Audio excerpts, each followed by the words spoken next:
Hello, how are we doing? Are we ready for the chaos that I'm expecting to be Azerbaijan? Oh, wait. Oh, I'm really sorry. Oh, I've just realized that the stream was set to go live at 11. Apologies. We always go live half an hour before the race. Maybe sometimes an hour if I make that mistake. I made that mistake recently, didn't I? Oh dear. Finally. Apologies. If anyone's been waiting for half an hour, I am really sorry. How to become a member? You just hit the button down below. There should be a members button. It's in the description as well. Hello guys, please subscribe. Thank you, V12 Car Guy. Sup? You're kind of very late. I'm not late. I am because I set the stream to go live at the wrong time. But in terms of like generally, this is when we go live before a Grand Prix. So I'm not going to blame myself too much. But I now apologize for being in the wrong place at the wrong time. Win predictions. We'll get into predictions. I feel like the predictions can all go out the window, to be honest, because there's going to be safety cars. There's going to be red flags. I think, you know, this Grand Prix is set up to be either one of the most entertaining Grand Prix we will see this season, possibly ever in Formula One. Am I really going to throw it that high up in the rankings of things? I think I possibly am. Or the tyres are going to be completely wrong, and we're actually just going to watch possibly the most disappointing Grand Prix, considering how good qualifying was yesterday. You know, we're expecting big things, and we could end up having not so big things in the actual Grand Prix itself. For the race, I don't care about my team, McLaren, today. I support Lawson and Carlos. Another midfield podium would be, I mean, a double midfield podium feels ridiculous, but we've already had Hulkenberg on the podium. We've had Hadjar on the podium. Like, how many midfield teams are going to manage to get a podium place this season? There's got to be, I suppose, going back through the history of Formula One, unfortunately, the record for that is probably quite high, mainly due to the reliability issues of previous eras of Formula One. But certainly it feels like we're getting a lot of midfieldy cars slotting into the podium places, or at least edging towards the podium places. If you're Alex Albon, you got to be kind of disgusted by the fact it might be Carlos Sainz, right? Because Alex Albon's been so good this season, finished in 5th place 3 times, and yet it might be Carlos Sainz, the guy who's just come from Ferrari and winning Grand Prix at Ferrari, who might nab the podium place for Williams after all the work Alex Albon has done for that team. Hello, Echo. How's it going? Thank you to the new subs. Thank you, Sally, for keeping everybody. Oh, look who it is. Sorry, Kelly. I'm sorry. Shall we go through it, though? Should we talk about qualifying yesterday? And in fact, I want to just preface this because I feel like I'm going to go straight into talking about Max Verstappen, how good Max Verstappen is, how ridiculously quick he was. Oops, there's the behind the scenes. But the reason I'm going to go into that is because Max Verstappen's qualifying was ridiculous and he was so quick and it was insane, right? You look at this. And this doesn't look like a crazy graph, you know. Okay, he improved. This is his Q1 time, 141.3. Improved a little bit in Q2, 141.255. And then improved once again, a 141.117. Okay, he improved by a 10th or so between Q1, Q2, Q3. And normally, that would be a nothing. That would just be like a, oh yeah, okay, he's improved a little bit between each of the sessions. Normally, we'd see a bit more improvement than that. But there were 6 red flags. It was a 2-hour-long session.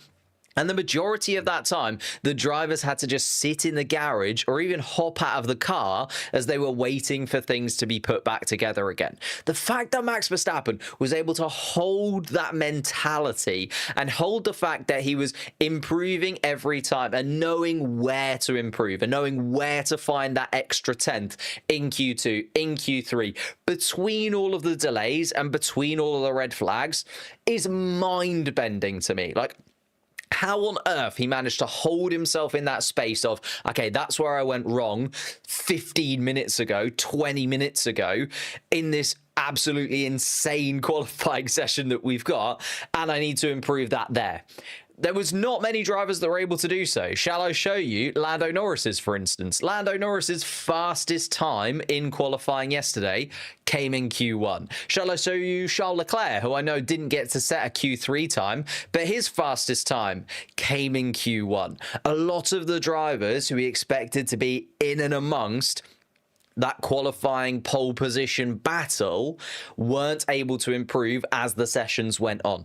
Max Verstappen was able to improve every single session. Like, I just don't know how he does it. He is a phenomenon to me, is Max Verstappen. And I know he just lives, breathes, eats motor racing. And we had a weekend off Formula One last weekend and he was still out there in a car racing.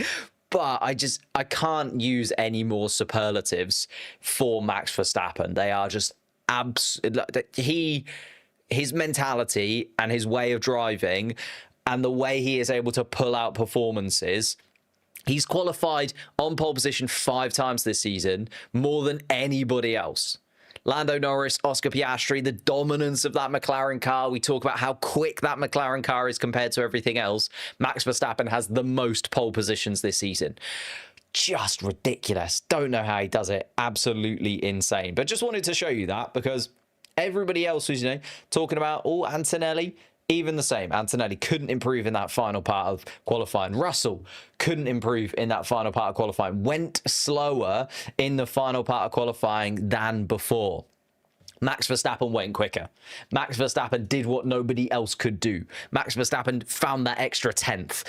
Just insane from him. Let's look down the rest of the qualifying grid, though, because Max Verstappen does start on pole position. But I suppose the bigger talking points, we've seen Max Verstappen starting on pole, is Carlos Sainz, who now in this Williams iteration of Carlos Sainz, okay, we got used to seeing him in and around the first couple of rows when he was at Ferrari.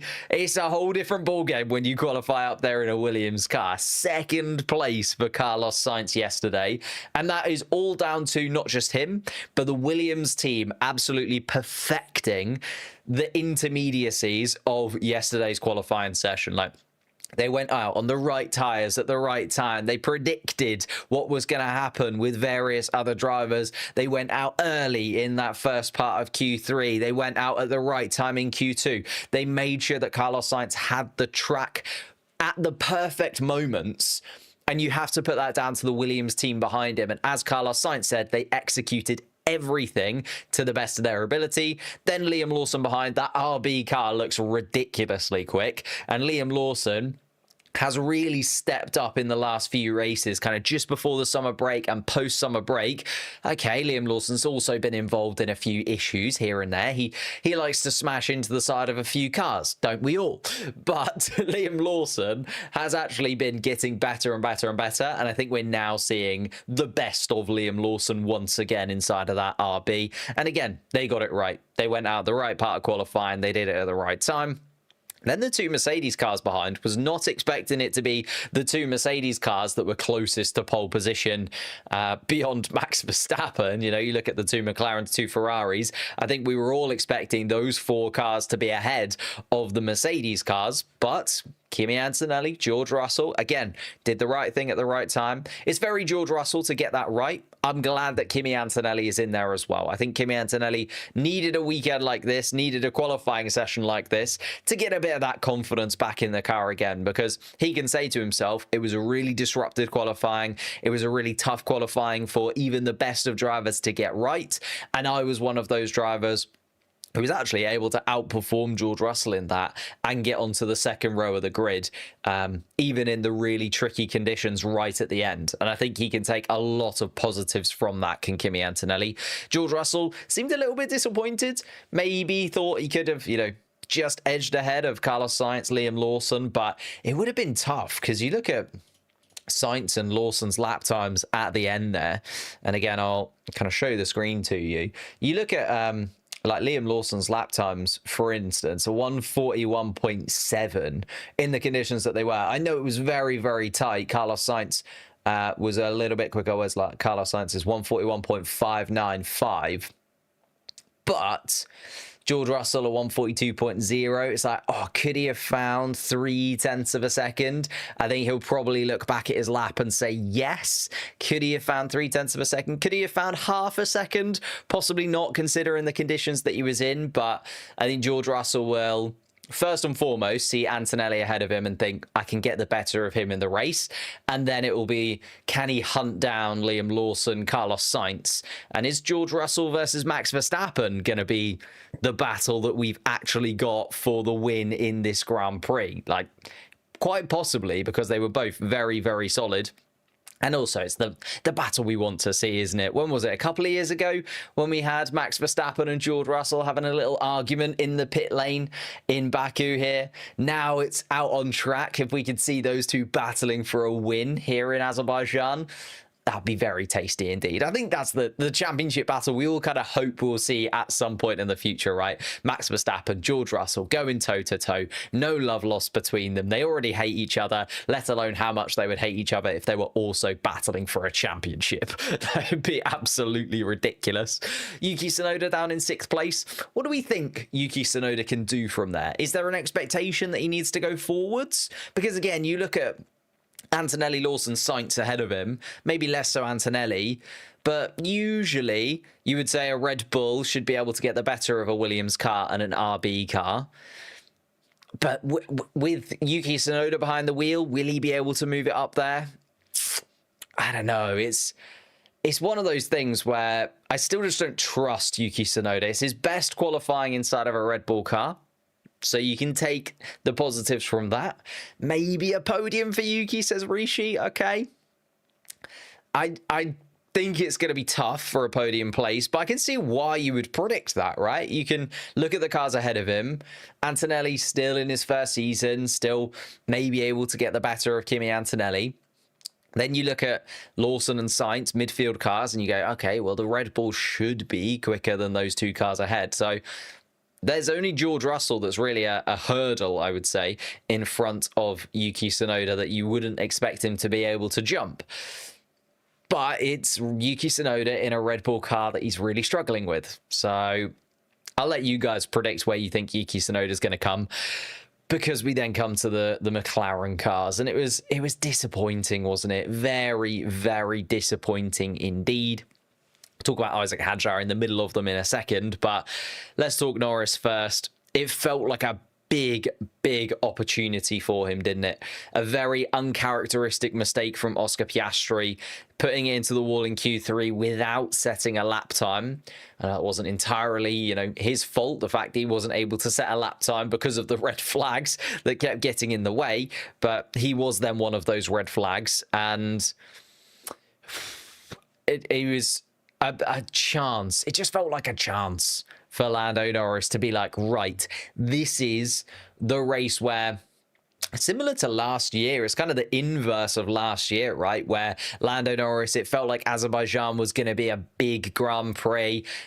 Oscar Piastri then goes on to win it last year. And we were talking about the title battle with Max Verstappen a year ago and going, okay, he's qualified, what was it, out in Q3 last year in Azerbaijan for Lando Norris. And it was like, maybe the title fight is kind of dead and buried from here onwards, because he's lost out on so many points there and has to start so far back compared to Max Verstappen and his teammate. It's kind of the inverse of that. This year, it felt like, okay, this is now the opportunity for Lando Norris to really stamp his authority on the championship a little bit after the disappointment that he had in the Netherlands, and coming into the summer break being 9 points behind his teammate. He wouldn't have thought too much about it. Now, a couple of races later, being more than 30 points behind Oscar Piastri, and you go, you're in a very difficult situation. Every opportunity that arises for itself needs to be taken.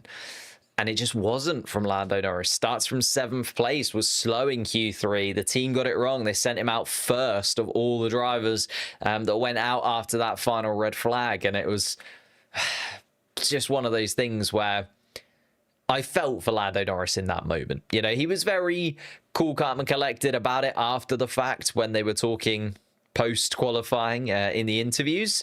But I think deep down he knows that he could have been starting much further ahead of his teammate. And the fact that Oscar Piastri crashed out in Q3, but is still going to be looking at the rear wing of his championship rival going into the first corner, possibly even ahead of Lando Norris going into the first corner. You know, you could see Oscar Piastri going, I'm in ninth, dart up the inside of Lando Norris into turn one, see what happens. You know, if I get a good start and Lando Norris maybe doesn't get away as good, you could definitely see Oscar Piastri just going for a maneuver there. Because again, he has the advantage of having the points, right? So if Piastri does go down the inside of Lando Norris, if Lando Norris then sweeps in and both of them are out of the Grand Prix, that actually plays in Oscar Piastri's favour rather than Lando Norris's favour. So Piastri can be a little bit more giving. Piastri can sort of force the moves a little bit more, and Lando Norris has to be the one that's a bit careful. Lando Norris needs to be the one that finishes the Grand Prix. Lando Norris needs to make sure that even if he does wipe out his teammate, he doesn't disappear off from himself. Isaac Hadjar in between.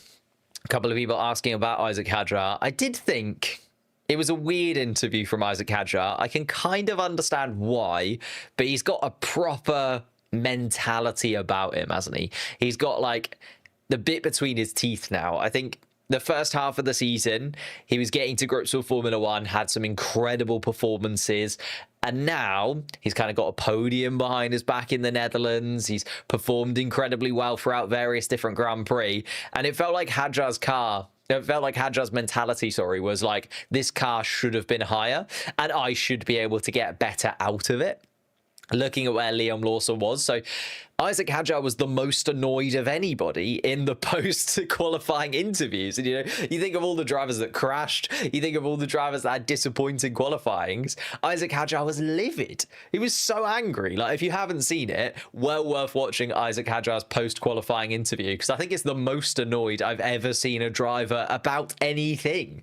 And actually, he qualified 8th. Like, it's not too bad. For a midfield team, he got through to Q3, qualified ahead of 2 very quick cars. Again, you could argue he was sort of 8th of the final 8 that actually took part in qualifying, but he was still pretty good. Like, still an 8th place qualifying should be something to actually celebrate when you're an RB.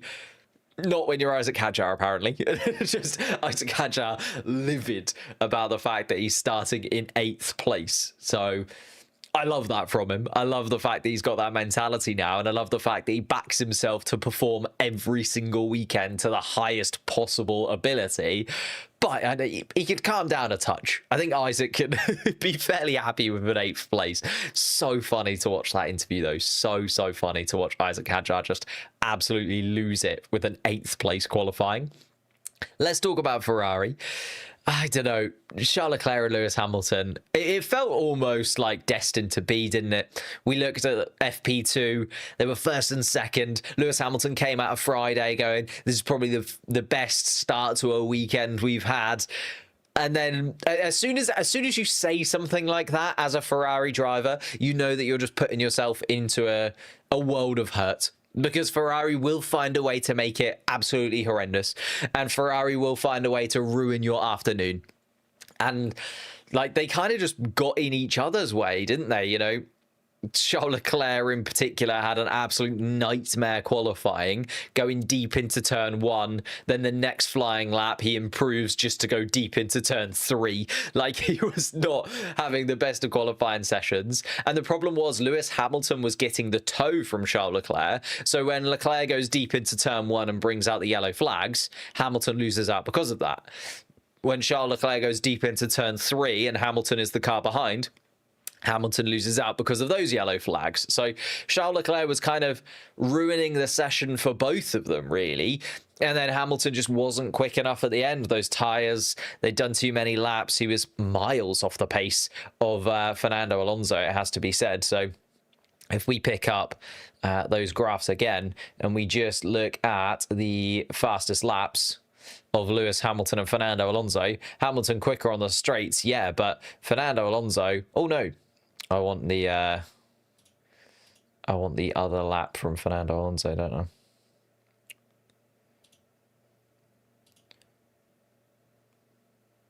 want that lap from Fernando Alonso. Anyway, this lap from Fernando Alonso, actually Lewis Hamilton ended up being quite a way off of Fernando Alonso's time, because Fernando Alonso 141.8, Lewis Hamilton a 142.1. So actually I want, where have I gone? Let's go again. I want this lap from Hamilton, and I want this lap. There we go. Oh God, have I just broken all of this? Right, let's just, I don't think I need to show you in this much detail, but I'm now annoyed at myself that I can't just get this to work. There we go. If we look at the lap between Alonso and Hamilton, Hamilton was actually quite far off the pace of Alonso, 3/10 slower than Fernando Alonso, and Alonso still didn't make it through into Q3 either. And you just look at the fact that Hamilton was quicker than Alonso, but then kind of lost it through turn 3, turn 4. Oops. God, I'm absolutely horrendous at this today. What is going on with me? Let's reset. Through turn 3, turn 4, kind of lost it a little bit, did Fernando. Hamilton lost it through turn 3, turn 4, gained it back a touch. Like you can see, lost a bit of time, gained it to Fernando, but then actually didn't gain too much. And then by the time they got to the second sector, Hamilton's tyres clearly just off of it. Couldn't get anywhere close to Fernando Alonso's time either. So Hajar DNS, where are you getting this from? Maybe. I hope not. Hoping for a Hajar masterclass. It was Esteban Ocon got a disqualification, if that's what you're talking about. Have I missed something? I was waffling on. I was trying to get this to work. But yeah, Alonso, Hamilton, Leclerc, it was all a bit of a disaster for all of them, really. Well, actually, I think Alonso was moderately happy, considering the Aston Martin we weren't expecting to be very quick at all. Maybe can snatch a point scoring finish or something from 11th place there, but not a fun one. Oh, Sebastian, thank you for the $10 super chat. Thank you very, very much indeed. Double points Williams DNF. Oh wait, double points Williams, DNF Max Verstappen, Oscar Piastri, and George Russell. Predictions from me. 3 of the big boys going out there. That would be absolutely wild. And double points finish for Williams. Have you seen where Alex Albon is starting? have you seen where Alex Albon is beginning this Grand Prix? We haven't even got to him yet as we're talking down the qualifying positions. Bortoletto and Stroll start 13th and 14th. Bit of a non-plus. So Q2, both of them making mistakes. Bortoletto not happy about it. Lance Stroll also a little bit frustrated, but was what it was. They both made a couple of errors in Q2, and when you make even the tiniest of errors in qualifying at the moment, it's so tight between the whole field. It automatically puts you down 3-4 places from where you could have been. And then Ollie Behrman, disappointing. I can understand why. He just really went for it. Caught the outside wall on turn 2. You know, it's not like he's the only driver that made a mistake. We saw Piastri in the wall, Leclerc in the wall. Some very experienced drivers clipping the barriers. Alex Albon, one of those as well. So Ollie Behrman clipping the wall. Unfortunate for him. Franco Colapinto, I'm surprised is starting 16th. I thought with the amount of damage to that car, they might have to replace some bits and pieces inside of that. He might end up starting from the pit lane, but no. Alpine have put his car back together again. It was a weird incident, wasn't it? It's very Alpine that both cars make the same mistake at the same corner. And because Pierre Gasly is already down that escape road at turn 4, then Franco Colapinto can't go down the escape road at turn 4, so just has to go into the barriers and just accept that he's going to smash his car into pieces. Nico Hülkenberg, disappointing. I know that we weren't expecting too much from the Stake Sauber car here this weekend, although, you know, Bortoletto had a pretty good qualifying in Monza, and that normally carries over into Azerbaijan. I think with Hülkenberg now being out-qualified, what is it, 7 qualifying sessions in a row? Hülkenberg needs something to go right for him in qualifying. There's just something not clicking there inside of that Stake Sauber when it comes to quali. Gasly in 18th. Alex Albon, our first red flag, down in 19th. I think he can look at the fact that Carlos Sainz is second and again sort of be like, why isn't that me? If Carlos Sainz does manage to get us a podium here, Alex Albon will be so gutted because he's done so well this season. And then, yeah, Esteban Ocon, it was the flexibility of his rear wing that is always something that they're going to check in Baku, especially after what happened with Oscar Piastri last year here. So Ocon disqualified because of that rear wing. They then had to ask permission to start the Grand Prix, and they were given that permission, so they got there. Oh, thank you for redeeming 100 coins, 100 whatever they're called on Twitch. Highlighted a message. How many safety cars and red flags are we going to see today? I mean, 6 yesterday felt excessive, didn't it? Safety car, I feel like at least 1. Red flag. The problem is, actually, I was going to say safety car more likely, but because it's so narrow here in Baku, as we saw yesterday, when a car hits the barriers, there's not really a way round it. You just kind of hit into the car. It's always on the racing line. So yeah, probably more likely red flags than safety cars. I reckon we may not even see a safety car, but we'll see 1 or 2 red flags. That would be the dream scenario, I think. And another $10 super chat from Sebastian. Sebastian showing the rest of you guys up, going to be honest with you. No, thank you, Sebastian. I believe in Alex Albon, and we've been seeing drivers from the back of the grids that finish at least P10, P9 as well. That's very true. I suppose with me saying that, the fact that I think we might end up getting a red flag or 2, a safety car somewhere, you know, strategy kind of goes out of the window as well, doesn't it? Because if you pit and then there's a safety car, or if you pit and then particularly if there's a red flag and everybody gets to change their tires under the red flag conditions and you didn't, you lose out so much compared to the rest. So maybe we'll see like some of those guys towards the back end of the grid, although Albon is starting on the medium tire. I was going to say like Hülkenberg and Gasly maybe just starting on the hard compound tire to go really, really long, and then possibly get to the point where if there is a red flag or a safety car, they kind of benefit because everybody else ahead of them has already stopped. But that again is a bit of a gamble, because we've been told, again, whether it will happen, we've been told that we should get a 2-stop strategy here. Although we've been told that a few times from a few different people, and it hasn't quite happened that way. So we'll have to wait and see. Ferrari going to pit Leclerc before the red flag, just wait. Yeah, that's exactly what I mean. Like, it is definitely going to happen where one of the Ferraris, they're going to pit their car, and then probably the other Ferrari is going to cause a red flag. Like, that's how yesterday went, wasn't it? Just both of them getting in the way of each other quite often. Oh, this headphone is not staying in. Might swap my headphones out in a moment. Are we going to go to the track view thingy? Yes. Indeed we are, because we are, what, a minute away now from the start of the formation lap. So much to talk about from qualifying yesterday. I mean, we didn't cover all of it, but maybe we should have gone live an hour before the Grand Prix started. Here we are then. The Baku Street Circuit. It's a bit of a weird one, isn't it? It doesn't quite fill the space like some of the other circuits do. Maybe I need a slightly different layout when we've got some weird track layouts in front of us. But there is Baku. All cars on the start line at the moment. Max Verstappen at the beginning of it. Just going to up my volume a touch. There is 51 laps ahead of us. Are we going to see a 2-stop? Are we going to see a 1-stop? The medium tyres expected, Pirelli have said, to go to around lap 20 of the Grand Prix. Formation lap is now underway, though.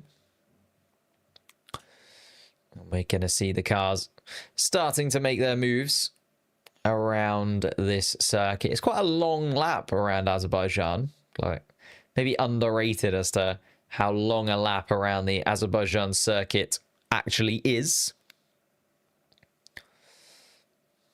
Enough of that. Oh wow, what do you think? What do I think about how is Lawson's race will go on? What? I think he'll probably fall back a couple of places. If we're being honest, you know, we're hoping Carlos Sainz and Liam Lawson are able to do it, but Piastri, Norris, Russell behind, even Leclerc, I feel like they're going to be able to make moves forwards. So We're going to see 7 red flags and 59 Burt Mylander interventions. Also helped Logan Sargent win the race. I think you're a year off, but we're good. I think we're going to see our wait for a red flag stop. Yeah, I think so. I think that's why Max Verstappen has started on the hard compound tyre, to be honest. You know, you look at Sainz, Lawson, Antonelli all starting on the medium, Russell starting on the hard, Tsunoda starting on the hard. Norris and Piastri, though, starting on the medium compound tyre. But then the McLaren cars are generally a little bit nicer to their tyres than the rest of the cars on the grid. So maybe they're just hoping that that will be the case again. But yeah, Verstappen certainly going long, Russell going long and thinking, start on the hard compound tyre. If there's a red flag, then, you know, if there's a red flag, say 20, 25, 30 laps in, then we can kind of swap our tyres then. But here we are then, Max Verstappen just making his way towards the final sector. Around turn 16, he's going to slow it down a touch before going down this final back straight towards turn, well, I was going to say turn 19 and turn 20, but to be honest, 17, 18, 19 and 20 are flat out in these modern day Formula One cars. Like they're slight kinks in the road, but they're not going to cause any of the drivers to blink twice. Antonelli and Russell filing themselves in. Esteban Ocon just coming around turn 12 at the moment, so still a minute or so until we get all 20 cars back onto their grid spots where they were. Nobody starting from the pit lane, which is first time in a while feels like there's no cars starting from the pit lane. We've often seen a couple of cars making some strategic decisions throughout Parc Ferme between qualifying and the race and deciding to change up front wings, rear wings, parts of their Formula One car, but nobody deciding to do that this time. And everybody starting on track. Esteban Ocon weaving through turn 20 now and joining the back of the queue. It's slowed down quite considerably. Max Verstappen's not going to be very happy about that, sitting at the front of the pack for a little while longer than he would have wanted to, as Lance Stroll and Ollie Behrman kick out the rear end of their cars to warm up the tyres underneath them. As I say, Esteban Ocon, the driver that we're waiting to be stationary. The final 3 just taking their positions then is Gasly, Albon and Ocon still in motion. Gasly comes to a stop, so does Alex Albon. And finally, Esteban Ocon into his grid slot. The green flag is waved, the 5 red lights are ready to go. And here we are then for the Azerbaijan Grand Prix, 51 laps. And Max Verstappen gets away well. Carlos Sainz actually having a little bit of a battle with Verstappen. Liam Lawson also holding on to his position really well. And it's a side-by-side with Lando Norris and Yuki Tsunoda going around one another. Isaac Hadjar looking up the inside of the McLaren car, and Isaac Hadjar doing very well indeed to keep his place. Oscar Piastri, what's happened to him? He's fallen all the way down. I think he's gone wide at turn 1. Has Oscar Piastri starting from 9th down to 20th place. And it's gone all wrong for Oscar Piastri.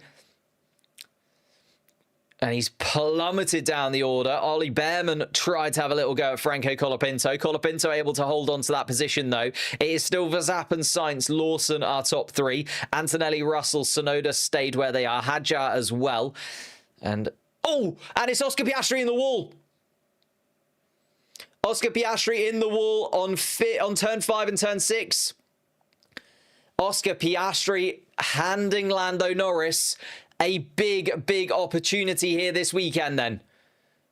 Oscar Piastri out of the Grand Prix. That's going to be probably a safety car, I would imagine. He is deep into the Tech Pro barriers at turn 5, turn 6. And there is our first safety car, ladies and gentlemen.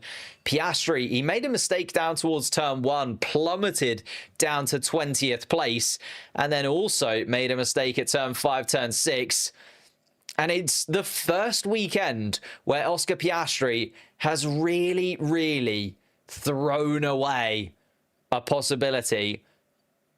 He's just locked up completely as he went into turn 5 and just gone straight. And Oscar Piastri then out of this Grand Prix already. The safety car just made its way out of the pit lane, is going to pick up Max Verstappen at the front of the pack. Wow.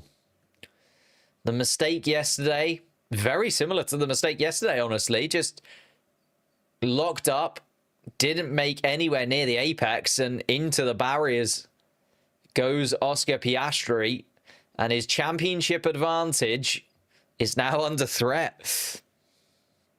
Huge opportunity for Lando Norris now. Let's look at the championship standings to remind ourselves of it.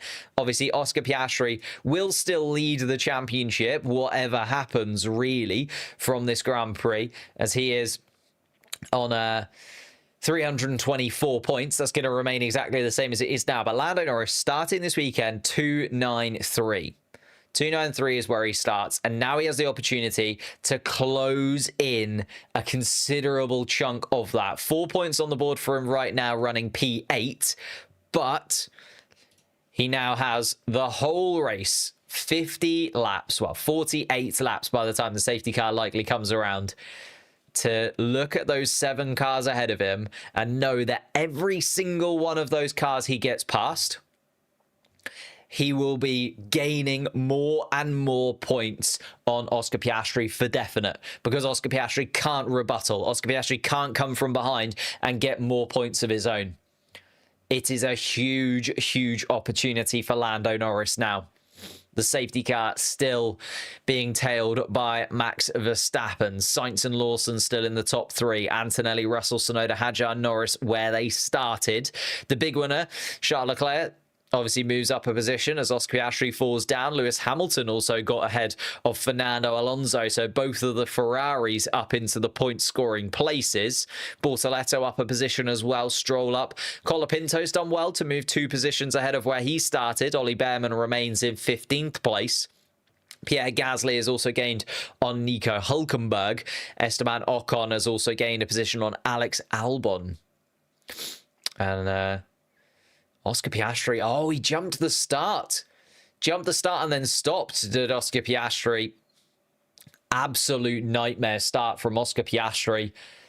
Just made a complete mistake on the grid. And then just basically misery compiler for Oscar Piastri, falling all the way down to P20 and then hits the barriers turn 5, turn 6 as well. It's the worst weekend I can remember from Oscar Piastri in a very, very long time.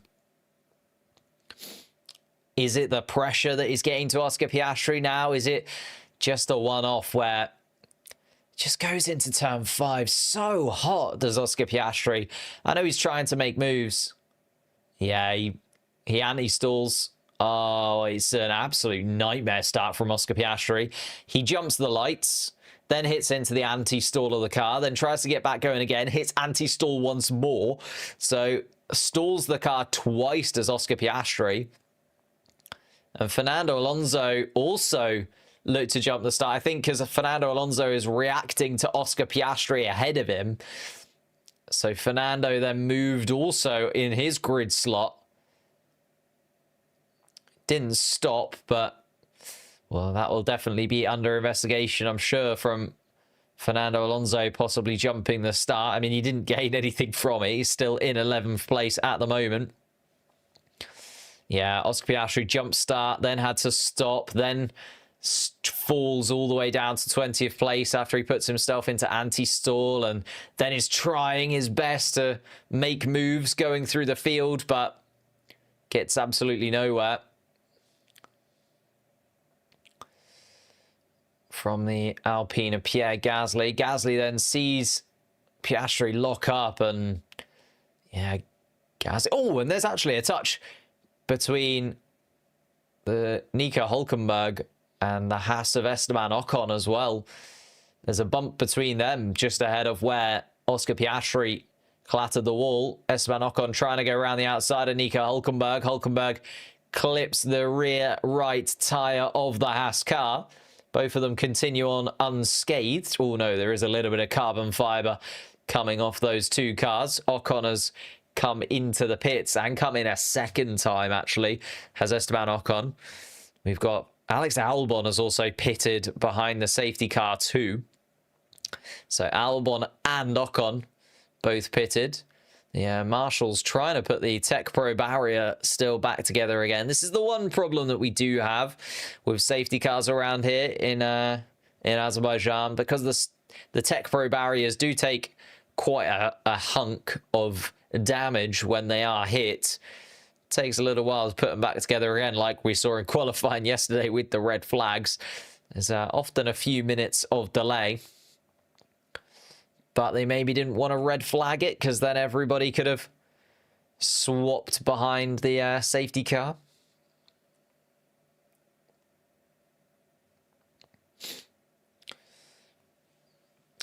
Monaco, but simply better.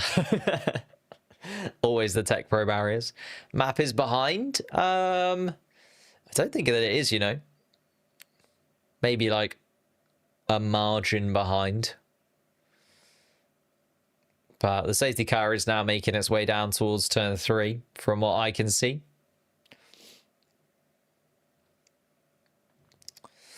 But Oscar Piastri out of this Grand Prix. Already made a mistake on the starting grid. Then another mistake down towards turn 5. And the end of his weekend. When's the last time Oscar Piastri made 3 mistakes in a weekend? 3 big mistakes in a weekend as well. Safety car is ending this lap. Took a little bit longer than I was expecting. I forgot about the Tech Pro barriers having to be put back together again, to be honest. I was just thinking about moving Oscar Piastri's car out of the way. But he has crashed and out of this race. If you're Lando Norris inside of that McLaren car now, the pressure on you is unfathomable.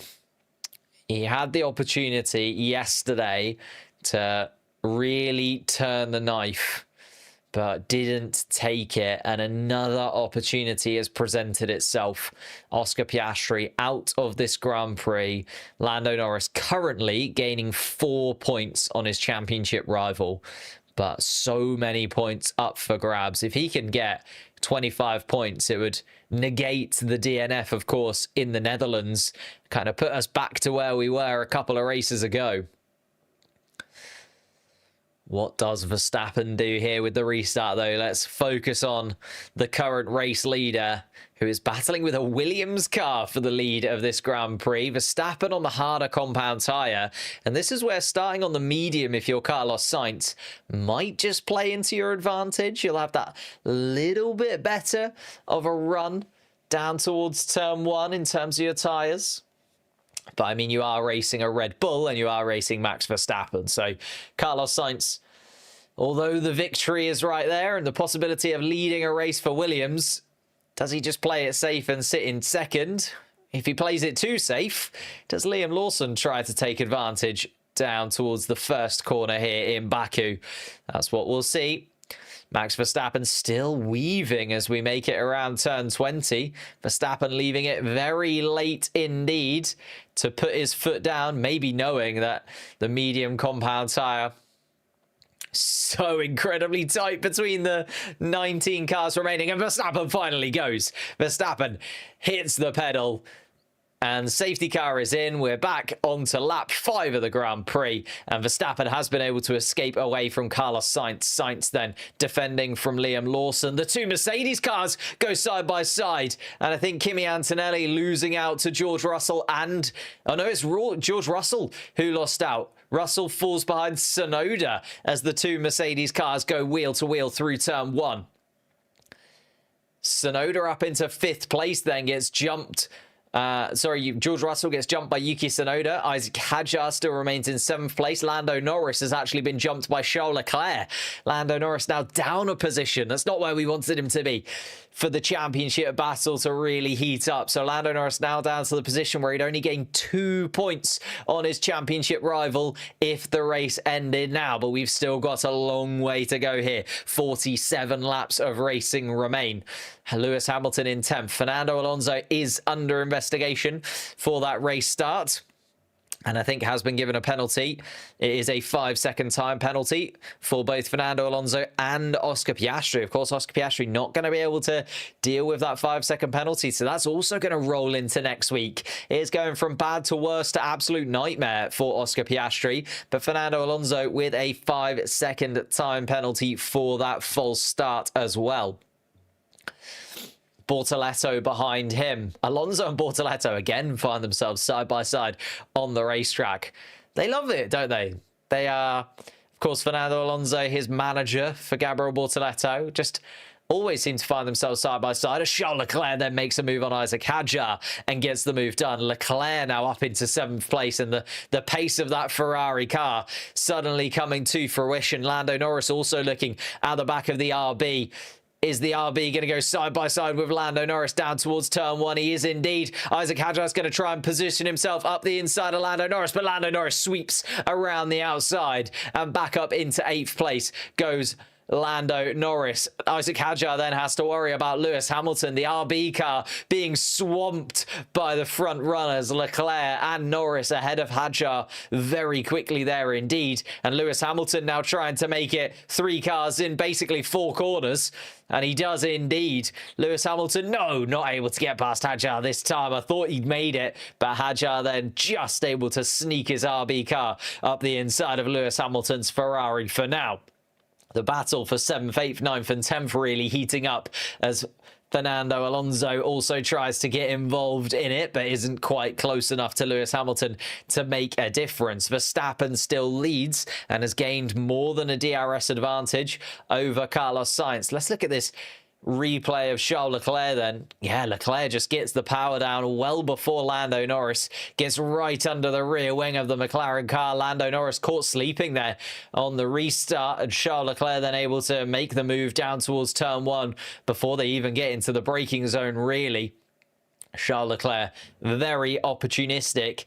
You can see the gap between Lando Norris and the rest of the field. Lando just all over the place, and George Russell not very happy with Kim and Antonelli at all there. George Russell pushed wide at turn 1 by his teammate and then loses out to Yuki Tsunoda, who just sneaks up the inside. And that's why we have Verstappen, Sainz, Lawson still our top 3, but Antonelli has remained in 4th, where Tsunoda has gained a position up to 5th. Russell's down to 6th. Charles Leclerc up into 7th place. I was looking at Max Verstappen setting the fastest lap, but then Kimi Antonelli comes in with the fastest lap of the Grand Prix. George Russell all over the rear wing of Yuki Tsunoda. Lewis Hamilton also trying to get past Isaac Hadjar once again, and we're starting to see the battles really coming to fruition. Lewis Hamilton once more under the rear wing of that RB car, but not quite able to make it happen. So Lando Norris back up into 8th place. That would mean 4 points for Lando Norris. Lando Norris, 4 points he would gain on Oscar Piastri. And again, every position really does matter at this point. Fernando Alonso just being given that 5-second time penalty on the radio for jumping the starts. And Alonso apologizes to the team. It is as we thought. Alonso just reacted to Oscar Piastri in front. And because Piastri got that penalty, Alonso also gets the penalty too. So Lando's going to crash into the wall, team orders or no. Fortunately, don't think that's the kind of fairness that they were talking about down at McLaren. It'd be interesting to see what Oscar Piastri has to say for himself after this Grand Prix. It's not very Oscar Piastri at all, but he is out of it. George Russell around the final. Well, I say the final corner. Turn 16 does feel like the final corner. Oh, a yellow flag somewhere. Then green once again. They love it here in Baku. Just chuck out a yellow flag for a millisecond just for fun. This race has the potential to be the best race this season so far. Yes and no. I just feel like Max Verstappen's going to run away with it now, no? Outside of the DRS range. Oh, Lewis Hamilton goes up the inside of the RB of Isaac Hadjar, and Hadjar can't quite move up. And Hamilton does indeed get that move done up the inside of the RB. Lando Norris now DRS open behind Charles Leclerc, is trying his absolute best to get past the Ferrari. George Russell is also fighting with Yuki Tsunoda ahead, and there's a few battles in the top 10 now that are starting to get closer and closer as we eke out a few more laps on these tyres. Obviously, the safety car is going to have helped out those guys that did start on the hard compound tyre, because they're going to be able to go that little bit longer. But Lewis Hamilton had the DRS. Isaac Hadjar, nothing he could really do. Hadjar tried his best to put Lewis Hamilton off and maybe cause Hamilton a bit of a headache, but Hamilton up the inside of turn 1, takes 9th place and moves up into that 2-point scoring position. Lando Norris then right under the rear wing of Charles Leclerc, trying to keep himself within that DRS range, is 9/10 of a second off the back of Leclerc. Luckily for him, Leclerc has no DRS to George Russell in front. But again, Lando Norris will be looking at the championship. As it stands, McLaren also won't win the Constructors' Championship. There was a possibility of them sealing the Constructors' Championship for definite this weekend. Of course, not expecting them to lose out on it because they don't manage to seal it this weekend, and most certainly will seal it in Singapore, a track where that McLaren car was so dominant last year. George Russell then looking at Yuki Tsunoda. Tsunoda peels to the inside. Very late move from Yuki Tsunoda to defend from George Russell. I'm sure George Russell will be on the radio talking about that as Verstappen sets the fastest lap of the Grand Prix so far. But George Russell and Yuki Tsunoda, that seemed a little bit naughty from Yuki Tsunoda there, in my opinion. Just moved quite late, did Yuki, but did only move once. So getting the elbows out inside of that Red Bull car. Tsunoda, possibly his first finish inside of the top 5 for a Red Bull car. Back-to-back victories for Red Bull. Tsunoda in the top 5. Laurent Mekies has got to be thinking to himself, I'm on an absolute barnstormer here. I'm doing a brilliant job. Christian Horner, who absolutely flown since the summer break, has the Red Bull team. George Russell, though, trying to ruin that top 5 finish for Yuki Tsunoda. Both of those on the hard compound tyre, so George Russell has to do it out on track. Can't just wait for a pit stop to play into his favour. Fernando Alonso has also dropped behind Gabriel Bortoleto. He went wide at turn 16, and Bortoleto taking that position from his manager. Should have mentioned as well. Fernando Alonso, though, with a 5-second time penalty, was likely to fall behind the Brazilian at some point anyway in this Grand Prix. Now Franco Colapinto looking to be the beneficiary of that 5-second penalty. Here we are then. Yuki Tsunoda under pressure once again. George Russell coming around the final few bends. DRS doesn't quite have the advantage this time around. Is nowhere near as close as he was last lap. You see George Russell closing in. Moves to the outside and Tsunoda covers the inside line. Just wasn't quite as close that time around, George Russell. Maybe he's going to go for the move at a different position. Maybe he has a little look at turn 2. Not this time. There is DRS down towards turn 3. And actually, George Russell right under the rear wing of the Red Bull car. Another DRS zone for George Russell. Surely peels to the right-hand side of the track this time and gets the move done. George Russell decides that actually down towards turn 3 is the area where he wants to go for that move. And very well managed there from George Russell. Got right under the rear wing of Tsunoda at turn 1. Just put the Japanese driver slightly out of position through turn 1 and turn 2. And then got the DRS advantage down towards turn 3 and made it count this time. George Russell up into 5th place and back behind his teammate, as he was before the safety car and before Kimi Antonelli pushed him wide.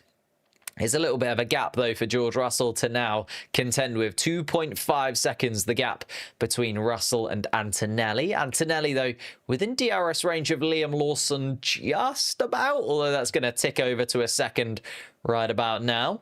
And Ollie Behrman being told over the radio there may be rain in the next 20 minutes. 20 minutes. So about 12, 13 laps time of this Baku circuit.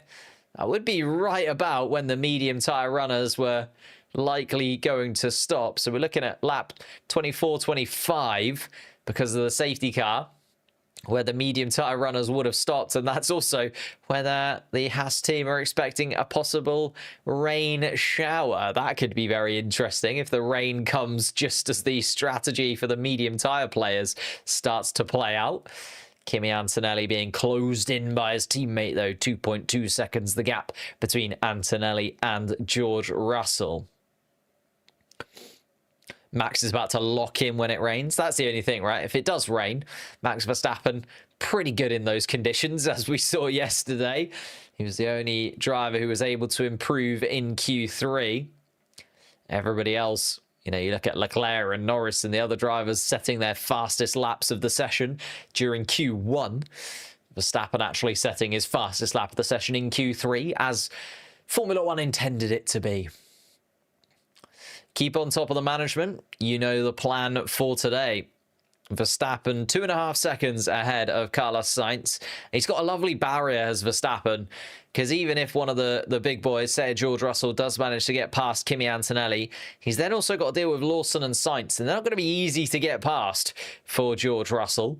So Verstappen has got a lovely little barrier here, and unless there is another safety car or a red flag, it does feel like the win is pretty much in the bag for Max Verstappen. You know, you look at Max Verstappen's performances over the last 3 years. Would you expect Max Verstappen to lose a Grand Prix from this position without any chaos? Absolutely not. He's slowly building that gap, eking it out now from 2.5 to nearly 3 seconds, and just feels like he's sailing away at the front of the Grand Prix. It's all the drivers behind that are the talking point. Sainz versus Lawson. Lawson now being closed in by Antonelli as well. Antonelli needs to sort of get within half a second or so. We saw with George Russell versus Yuki Tsunoda, you kind of want to be 0.6 or so behind the guy in front if you do want to go for a move down towards turn 1 or even turn 3. So George Russell, Kimi Antonelli kind of needs to come out of turn 16 around half a second behind Liam Lawson before he really starts to get an opportunity to go past him. Having said that, Kimi Antonelli now exactly 0.6 seconds behind Liam Lawson, but they are just running around the middle part of the lap at the moment. Keep an eye on Kimi Antonelli's time. Could certainly be going for a podium place. Kimi Antonelli's second podium of his Formula One career up for grabs. That first one coming in Canada, of course. Yuki Tsunoda's also fallen a couple of seconds away from George Russell and is now within the clutches of Charles Leclerc. Leclerc closing into the back of the Japanese driver and is 0.8 of a second off the back of the Red Bull. Lando Norris also following on behind. Lando Norris still 8th place, but only 12 laps completed for Lando Norris. He knows that there is still time to come.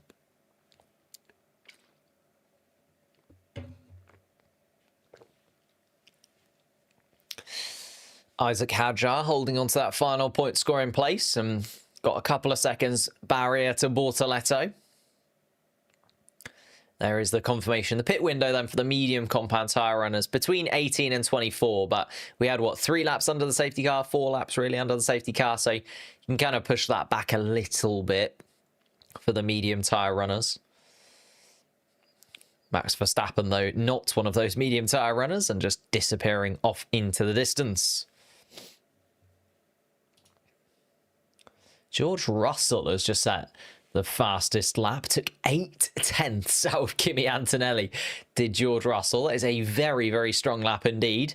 And does make you wonder, are the hard tyres starting to come into their own? And what will Mercedes do when George Russell gets to the back of Kimi Antonelli? They let them fight after the safety car, and that's what cost George Russell a good chunk of time behind Yuki Tsunoda.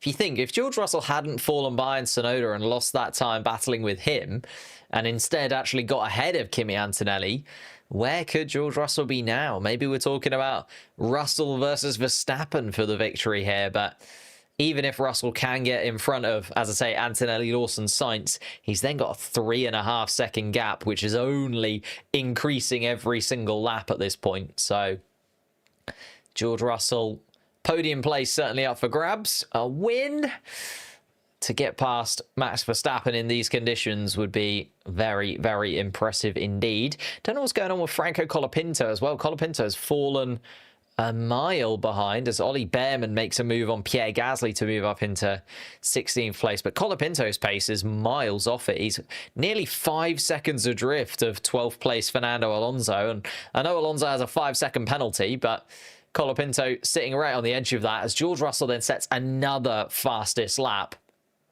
Surely the Mercedes team need to let George Russell by here, because he's going to be right under the rear wing of Kimi Antonelli. And although Antonelli is within DRS range of Lawson ahead, feels like the hard compound tyres are now starting to really come into their own, especially on that George Russell Mercedes car. Will Kimi Antonelli move out of the way? What will the Mercedes team do? I'll keep you updated. As Lance Stroll now continues to have a look at Franco Colapinto. Colapinto causing a real headache for these cars behind, and I know they're not fighting for the point scoring places or anything yet, but you know, a safety car, a red flag, you kind of want to keep yourself in contention with the rest of the field. Colapinto now 5 seconds adrift of 12th place, so everybody behind is really stuck.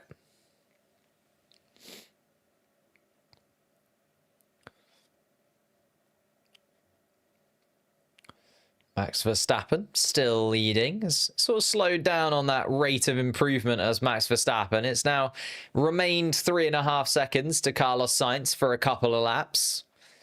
George Russell, though, absolutely rinsing that Mercedes car for everything that it is worth.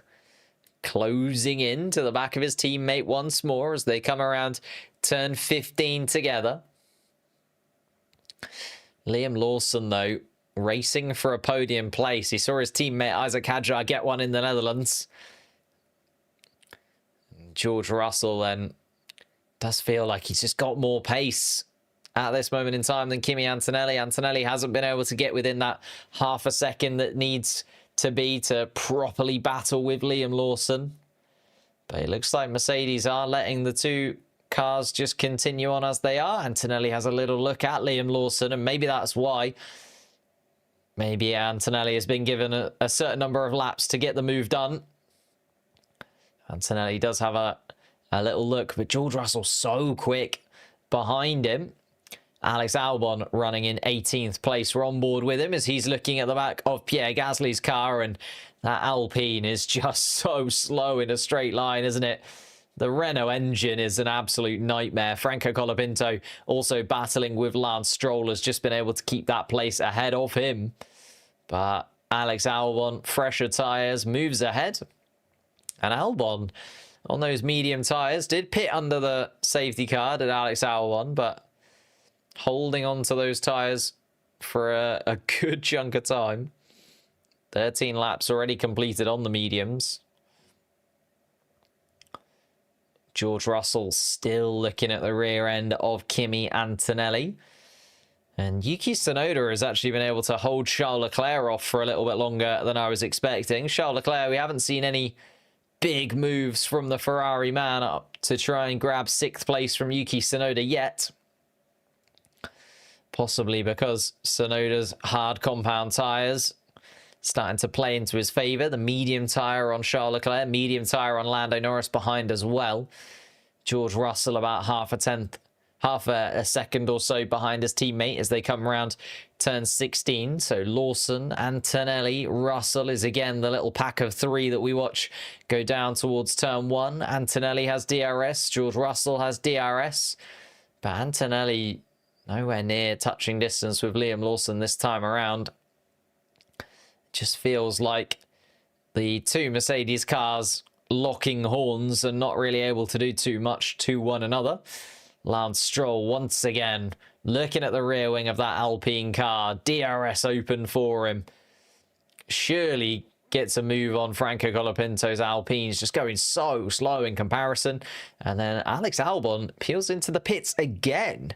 So it is a second stop for Alex Albon.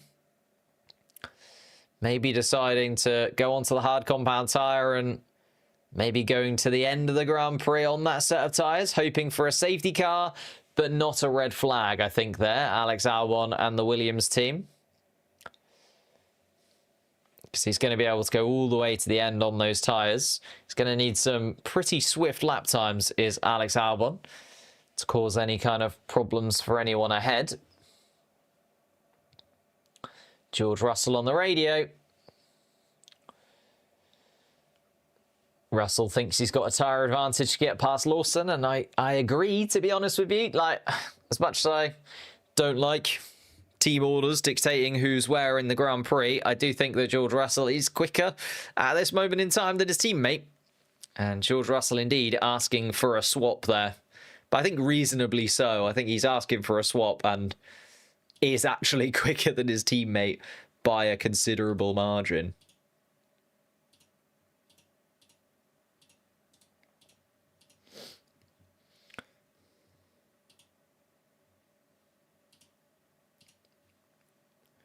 Franco Colapinto doing an absolute dream job, by the way.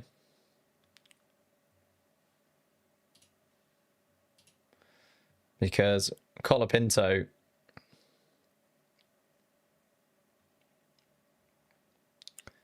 Oh, Flavio Briatore being mentioned as well.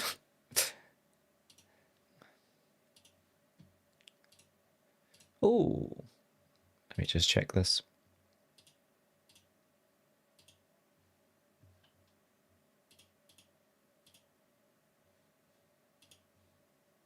Oh, as Lewis Hamilton has a close shave with the wall through turn 7. Very lucky not to find the barrier there, Lewis Hamilton. Made the mistake, just about saved himself. Goodness gracious me. I was just trying to see... Oh, there it is. There was any discussion about Oscar Piastri, but Oscar Piastri, they're just sitting at the side of the track. I was like, okay, definitely not any interviews from him at the moment. Just contemplating what could have been, I think, Oscar Piastri there. Oh, and there's a big shunt. There's contact between Albon and Colapinto. Colapinto is sent spinning at turn 5, turn 6. And has continued on as Franco Colapinto. But a big shunt between the two of them. Albon catching the rear end of Colapinto, and Colapinto sent spinning by Alex Albon. Oof. Wait, what's happening to Lewis? Hamilton just nearly caught the wall at turn 7, so lost like a second and a half in 9th place there. So it's now off the back of Leclerc and Norris by a considerable margin. But let's have a little look at this again. So coming through turn 3, turn 4. Looks all good. Down towards turn 5. Albon just tries to go for a gap that doesn't really exist. Up the inside of Colapinto. I don't think there's a gap there for Albon to go through. Albon then clipping the rear wing onto Colapinto's rear left tyre. Damage to Alex Albon's front wing. The front wing end plate on the right-hand side of that Williams car now gone. But then Colapinto sent spinning and actually just nestles himself into the barriers between turn 5 and turn 6. All a little bit clumsy from Alex Albon there, it has to be said. And I'm sure that will be under investigation in one way or another. I mean, both of them running around in 18th and 19th place, but that could have been, you know, the safety car or the red flag that we're expecting to see at some point. There's been one safety car so far. Still no swap between Antonelli and Russell, has to be said. Antonelli just 4th place there.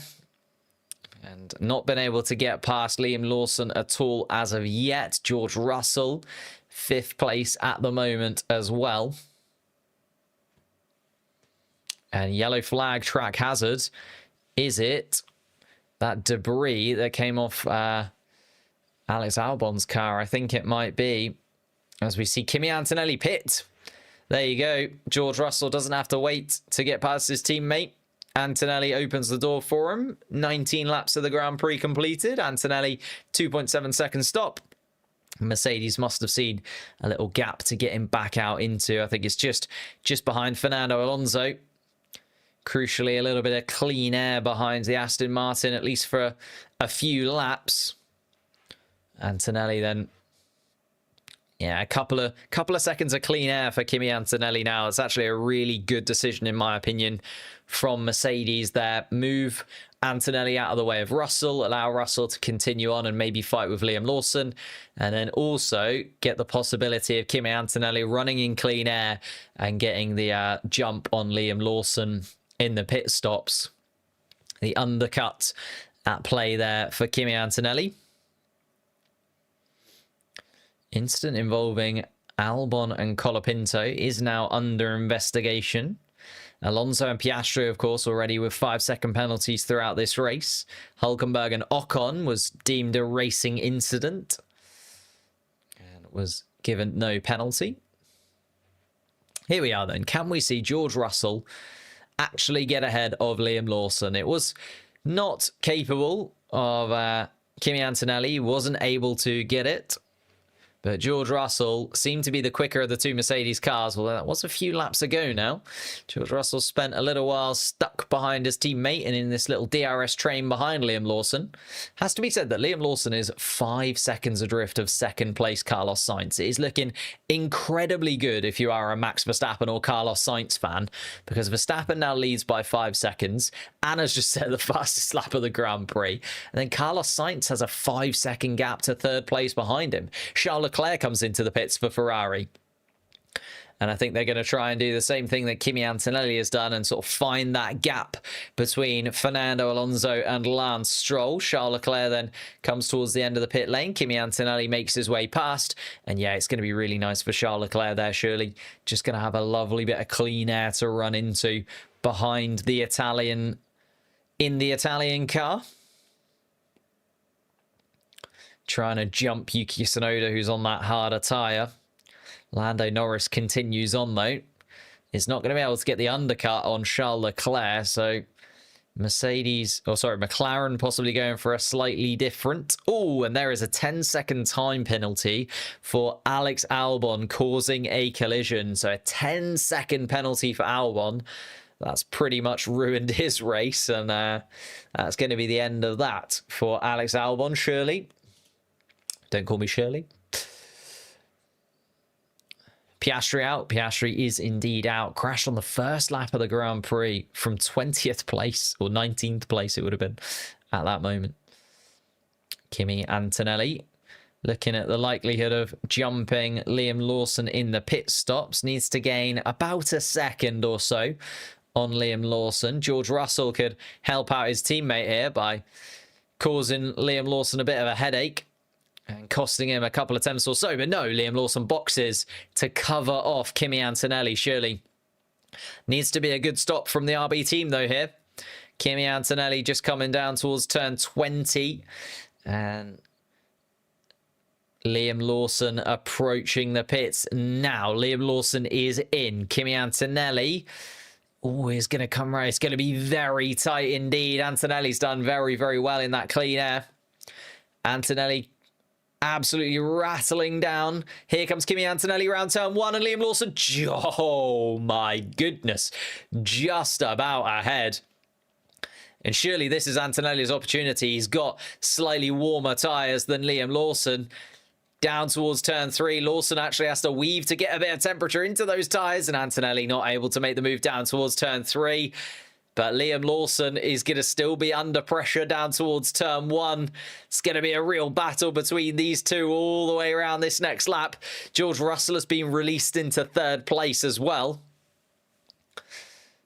But Lawson just about hangs on to that position in front of Kimi Antonelli. He's come out in 10th place behind Fernando Alonso. And Antonelli really did go for it. You can see Antonelli, fastest lap of anybody, was clearly given the go-ahead by the Mercedes team to just absolutely rinse those hard tyres as soon as they were up to temperature to try and get that jump on Lawson. And it was a 10th or 2 either way. And Antonelli would have been ahead of the New Zealand driver. But Liam Lawson ahead still. They come down towards turn 16 together. Let's watch them go down towards turn 1, I think, because Liam Lawson is going to be right under pressure. Again, this is for the effective podium places. They're running in 11th and 10th right now. But they know that this is really for third place in the Grand Prix. Kimi Antonelli is going to get the DRS run. He's going to have the run on Liam Lawson down towards turn 1 and has so much more straight line speed. Kimi Antonelli on those fresh tyres. They're up to temperature. Liam Lawson's not up to temperature. And Kimi Antonelli smoothly by Liam Lawson. Fernando Alonso now pits for the Aston Martin team as well. He's going to have a 5-second penalty, remember. So has to serve that 5-second penalty. But Kimi Antonelli now sits the Mercedes in front of Liam Lawson and gets the move through turn 3 without being under too much pressure. So Kimi Antonelli now running effectively 3rd place because Bortoleto, Hadjar, Hamilton, Norris and Tsunoda, as well as his teammate George Russell ahead of him, have not pitted. George Russell, though, going much, much quicker than Kimi Antonelli. So Russell should be ahead of Kimi Antonelli. Just looking at the gap now, Russell is 11 seconds adrift of Verstappen. Antonelli 32 seconds adrift of Verstappen. So actually, Antonelli would likely get overtaken by his teammate in the pit stop. So Antonelli effectively running 4th place, realistically. Tsunoda and Norris continue on, even though Charles Leclerc has pitted for the hard compound tyre. Charles Leclerc now about 1.5 seconds off the back of Liam Lawson, still running in some nice clean air. Lando Norris 1.5 seconds off the back of Yuki Tsunoda. Holding on to those tyres. And Max Verstappen, there he is. We haven't actually seen him in what feels like a very long time. Still leading this race. Now a comfortable 7-second lead. And Carlos Sainz still in 2nd spot. 4 seconds the gap between Sainz and Russell. Russell, they're going 0.7 of a second quicker than Carlos Sainz last lap. And George Russell clearly does have the pace advantage, doesn't he? As we watch Alex Albon now fighting with Fernando Alonso. And Alonso, after pitting, is similar. Just doesn't quite have those tyres up to temperature yet, I'd imagine. Alex Albon, slight lock-up in towards turn 1. Albon, though, with a 10-second time penalty still to play out. Fernando Alonso has at least given his 5-second penalty back to the stewards and is now on the time that he should be. Lawson podium is no longer on the cards, I'm afraid. No, it's unfortunately like both of the Mercedes cars feel like they have swamped Liam Lawson at this point. I mean, a 5th place finish inside of an RB car is still nothing to sniff at, is it? It's an absolutely ridiculous performance from the RB. But it does look like Russell and Antonelli have both been able to get in front of Liam Lawson throughout this middle part of the Grand Prix. Still 28 laps left to go, though, so never say never for Liam Lawson. Carlos Sainz, though, coming around turn 1, still in 2nd place. George Russell can see the back of the Williams car. And Carlos Sainz still 0.5 of a second slower than George Russell. So Russell closing in on the back of that Williams car. Carlos Sainz is on the medium tyre, remember, so holding on to those medium tyres for a good chunk of time. There was slightly scrubbed set of medium tyres on Carlos Sainz's car as well. Lando Norris on the medium tyres too. Isaac Hadjar in the same boat, but Tsunoda and Hamilton and Bortoleto around them will go that a little bit longer. Then we get to Kimi Antonelli, who has pitted for Mercedes. So Antonelli has pitted, Lawson has pitted, Leclerc has pitted. Those 3 running around knowing that a few of the cars in front of them still need to stop. Antonelli also with a nice little bit of 2 seconds worth of gap to Gabriel Bortoleto. Little bit of clean air that you can maybe run into, especially down those long straights towards turn 1. And the real battle is actually coming to be behind Lance Stroll. Hulkenberg having a go at Lance Stroll. Behrman also trying to be opportunistic and move past the German driver.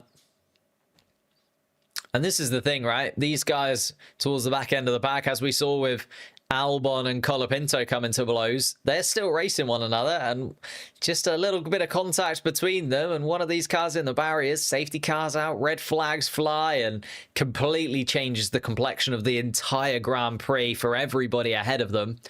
That's just something that you can't predict, something that you have to try and play around as much as you possibly can.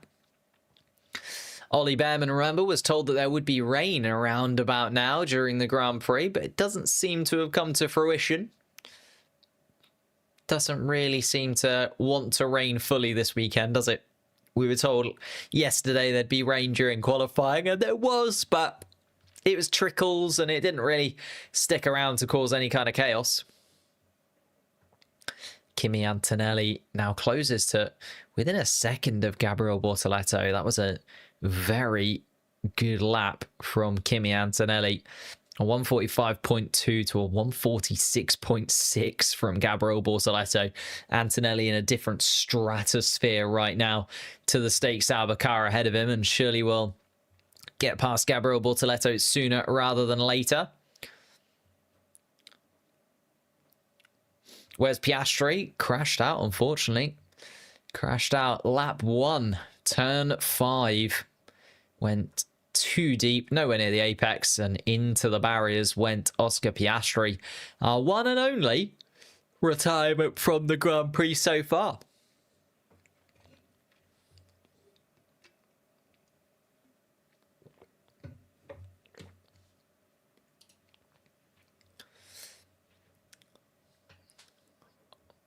Lando Norris then, at the moment, would score 5 points. Shall we have a little look at the championship as we get to the halfway point of this Grand Prix?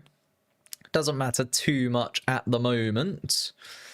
The championship, as it stands, Lando Norris would be 21 points adrift of Oscar Piastri still. So even if Lando Norris scores a 5th place finish here, which would be a pretty good finish from where he is right now, considering there's cars behind him that are going a lot quicker, still 21 points the gap. Just goes to show how much advantage Piastri has and how big that Netherlands Grand Prix result really was, doesn't it?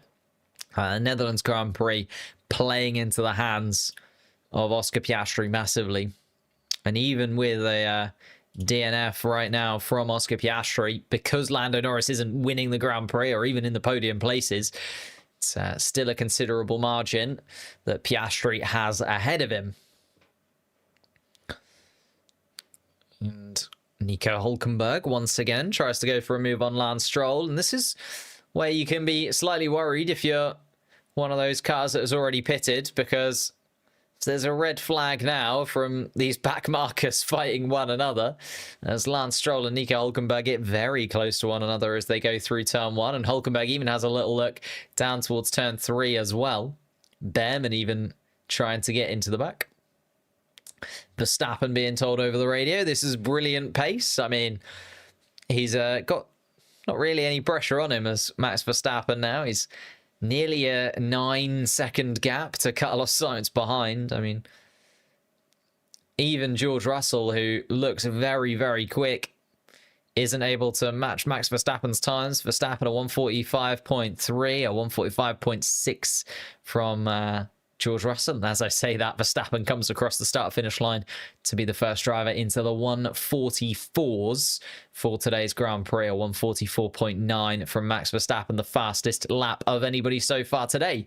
So we get just over the halfway point of this Grand Prix. 27 laps completed for Verstappen, 25 left to go.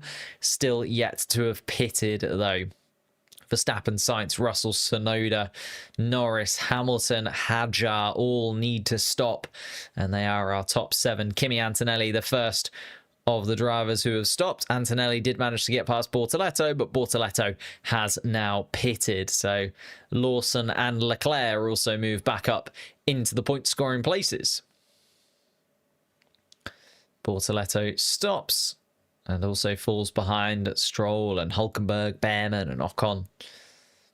Ocon has pitted twice in this Grand Prix so far and has still done 25 laps on those tyres. So we'll likely have to stop again, will Esteban Ocon, unless he's going to try and go for some insane strategy all the way to the end. Bortoleto has unfortunately come out just behind Pierre Gasly there, and that's frustrating. I think they were hoping to get Bortoleto out in that little gap between Ocon and Gasly. But Bortoleto now has to deal with an Alpine car. Medium tyres onto Bortoleto's car, though. Should be able to get past Gasly down towards turn 1 in about half a lap's time.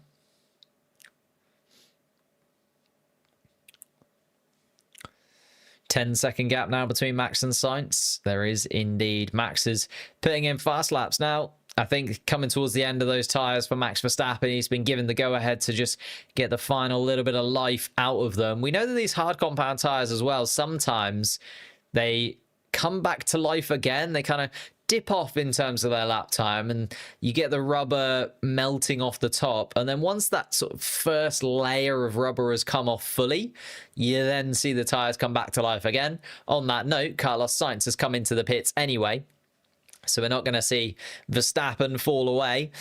I think Verstappen maybe will wait until sort of Russell and Tsunoda have pitted as well. Verstappen just going to wait until he's the last man to pit, possibly, so that he will lead every single lap of this Grand Prix if it plays out how it is right now. Charles Leclerc. Oh, this is interesting. Isaac Hadjar then in between Sainz and Antonelli. Antonelli 2.5 seconds between Sainz and Antonelli. So Sainz has the pace to keep himself ahead of the Mercedes cars right now, and has the tyre advantage as well. This is looking very, very good for Carlos Sainz and those Williams fans. Again, you've got to be thinking of Alex Albon here and being how good Alex Albon has been this year. The amount of 5th place finishes he's got, the amount of point scoring finishes he's got, the fact that he's looking so dominant in the championship when it comes to that best of the rest position. And then Carlos Sainz is just going to swoop in and get the Williams podium that they've been waiting for such a long time. What would it have been? George Russell, the last Williams car on the podium? If you count that. Belgium 2021. It's been a long, long wait for Williams to get a proper podium position on merit throughout a full race. And James Vowles has done some dreamy things there. Let's not talk about it yet, though, because there is still 23 laps left to go, and everything could go wrong for Carlos Sainz. So let's not completely jinx it, but it's looking very, very likely indeed. Gonna have to fight off the two Mercedes cars at some point, though, as Isaac Hadjar is trying to keep Kimi Antonelli at bay and do Carlos Sainz a little bit of a favour here, as Hadjar now 2 seconds behind Carlos Sainz, and Sainz is able to put in a much, much quicker lap time than the two cars behind. Every lap that Kimi Antonelli is stuck behind Isaac Hadjar is a much, much better lap for Carlos Sainz. Hadjar's tyres, 28 laps on a set of medium tyres, 32 laps in total. They were a slightly scrubbed set before starting this Grand Prix. So Hadjar going for some crazy strategy right now. We shouldn't pit before he overtakes me, Hadjar says. So Hadjar maybe actually trying to help out Liam Lawson possibly by just slowing down Kimi Antonelli a touch, and Liam Lawson 3 seconds behind Kimi Antonelli at this point. George Russell, though, looking a lot quicker at this point. George Russell 12 seconds off the lead, so 32 seconds. Yeah, George Russell would come out ahead of Hadjar and Antonelli at this point because Antonelli is losing time behind Isaac Hadjar. So actually George Russell is the front-running Mercedes even once he pits at this point in time. Carlos Sainz has indeed pitted. So Verstappen, Russell, Tsunoda, Norris, Hamilton, our front five at the moment. None of those guys are pitted. Carlos Sainz is the leading pitted car.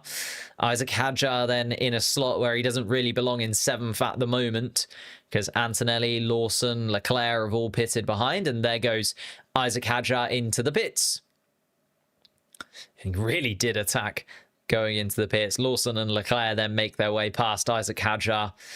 And Lance Stroll is just coming down towards turn 1 now. The Red Bull team, RB team, sorry, will be hoping that Isaac Hadjar gets a nice clean stop and is still ahead of Lance Stroll. And inside of the point scoring places looks to be good. And yes, indeed, Lance Stroll just slowing down the rest of the field behind has allowed Isaac Hadjar just enough of a spot to get into the pits, out once again. And Isaac Hadjar then 10th place and points almost guaranteed at this point as Lance Stroll behind still hasn't pitted. Neither has Nico Hülkenberg. Esteban Ocon, the closest car that has pitted during this Grand Prix, but has also done 28 laps on those hard compound tyres. So unlikely to be able to get past Isaac Hadjar, considering Hadjar's tyres have done 1 lap in this Grand Prix. Looking at George Russell's lap times, though, 145.2 from him, and 146.2 from Kimi Antonelli, 145.0 from Carlos Sainz. So Carlos Sainz doing really well here to hold on to that second place. And I think if George Russell does pit soon, he will come out between Carlos Sainz and Kimi Antonelli. As long as George Russell... Oh, there you go. I was going to say George Russell might come in soon, but George Russell on the radio actually saying this tyre feels good. I think just keep extending. Looking at his lap time there, 145.0 from him. Needs to make sure that he is going quicker than Carlos Sainz, really. But then I suppose if he elongates this stretch, the tyre advantage he'll have on Carlos Sainz right at the end will play into his favour. Looking really good for George Russell here for a second place finish. Carlos Sainz likely to finish third as it is right now. Hard tyre pit window open? Yeah, most certainly. Although with the safety car, maybe they'll go a little bit longer. We've seen a couple of the guys on the hard compound tyre come in and pit, but yeah, it does feel like Verstappen, Russell, Tsunoda, they'll kind of keep going that little bit longer. Lewis Hamilton as well, even though Hamilton 6 seconds adrift of Lando Norris. I think all of those hard compound tyre runners will just go that little bit further because of the safety car. We had 4 laps behind the safety car where they were just nursing those tyres around the circuit. Lawson now under pressure from Leclerc, and it's kind of gone from will Liam Lawson be able to get a podium to sort of how high in the points will he be able to finish, because Charles Leclerc now hunting down the back of that RB car as Ollie Behrman just sets the fastest lap of the race of anybody on a fresh set of medium tyres down in 18th place. So some pace inside of that Haas car on the right tyres at the right time, but not enough pace to really cause anyone else some problems. Ollie Behrman, a 44.6, and not even a point for fastest lap anymore. Certainly not if you're down in 18th. Verstappen is elongating that lead still, though, now. 13.5 seconds to George Russell. What on earth happened to Piastri? Crashed out of turn 5 on lap 1, unfortunately for the Australian. But luckily for him, Lando Norris hasn't been able to make too much of that advantage, and the likelihood of scoring points as the McLaren car just isn't really as quick as we thought it was going to be here. It's not moving and shaking the way that we thought. Lando Norris still 2 seconds adrift of Yuki Tsunoda. Norris done 31 laps on those medium tyres. And even if he pits now, Lando Norris, where is he? 21 seconds off the lead. So add 20 seconds or so, would be 41 seconds. He'd still come out behind Charles Leclerc, likely, for Lando Norris. Behind Leclerc and in front of Hadjar. So Lando Norris still running behind Lawson and Leclerc and Antonelli. Can you see the live championship standings? They don't really mean too much. Once the front 5 guys all pit, I'll show you the championship standings then, because at the moment they don't really reflect where people are. Lando Norris is going to fall back behind Leclerc. Hamilton is also going to fall back, possibly behind Leclerc as well. Yeah, because there's a gap between Leclerc and Hadjar, isn't there? So Tsunoda's also going to fall a considerable chunk once they all decide to come in and pit. 51 laps of the Azerbaijan Grand Prix, all of which so far have been led by Max Verstappen. It's looking like all 51 are going to be led by Max Verstappen. We're 33 laps in. Verstappen, Russell, Tsunoda, Norris and Hamilton yet to have stopped. Carlos Sainz still leading the drivers who have pitted during this Grand Prix. He is 3 seconds ahead of Kimi Antonelli in 7th place. Antonelli trying to catch up to the back of the Williams car. But I'll tell you what, Carlos Sainz's pace, race pace, has been very, very consistent. And You know, there's a reason he came out ahead of Kimi Antonelli after the pit stops. Like his pace, even on those really, really old tyres, was very, very solid indeed.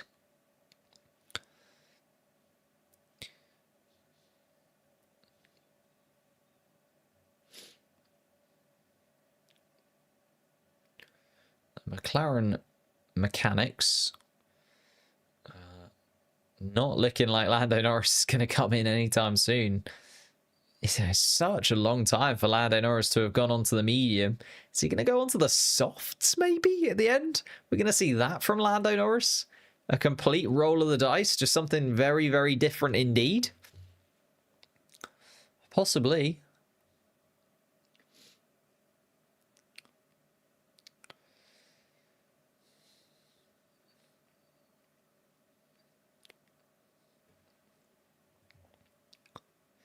Norris will get the late pit stop again, maybe?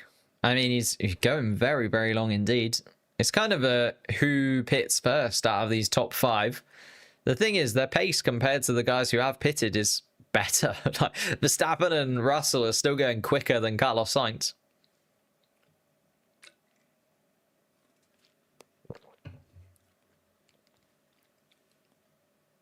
Can Norris win it? Not at all.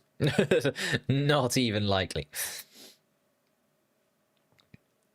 Still 2 seconds adrift of Yuki Tsunoda in 3rd place, and going to need to get the run on him, let alone everyone else who they're going to fall behind once they pit. But Lando Norris's lap times are also about a second off Max Verstappen's lap times at the moment as well, or 0.8 of a second off. So Norris's big opportunity is sort of slipping through his fingers. It's not necessarily, well, it is because he qualified where he qualified yesterday, as Lewis Hamilton also gets devilishly close to the turn 15 barrier. In fact, I think there's a little kiss on the Tech Pro. There is indeed just a touch from Lewis Hamilton and the rear right tyre of his Ferrari at turn 15. Charles Leclerc still closing in on Liam Lawson. No DRS for the Scuderia at the moment. Charles Leclerc and Liam Lawson have done exactly the same number of laps on their tyres, actually. Lawson did pit to cover off Leclerc. And nothing at all going on for Max Verstappen, as he's now just edging closer and closer to a 14-second lead.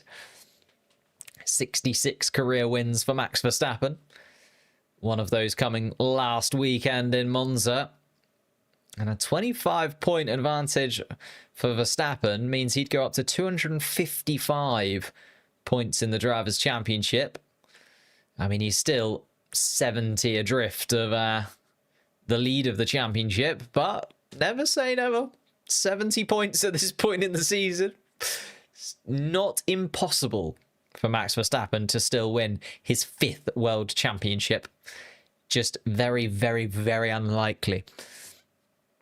Here comes Alex Albon, looking at the back. Pierre Gasly. Oh my goodness me. And Albon, sorry, looking at the back of Esteban Ocon, and Ocon does indeed have to concede, as Bortoleto and Hülkenberg also have a little battle with one another. Surely Bortoleto being let through by his teammate. Nico Hülkenberg yet to have pitted in this Grand Prix as well. Pierre Gasly's also gone very, very long indeed.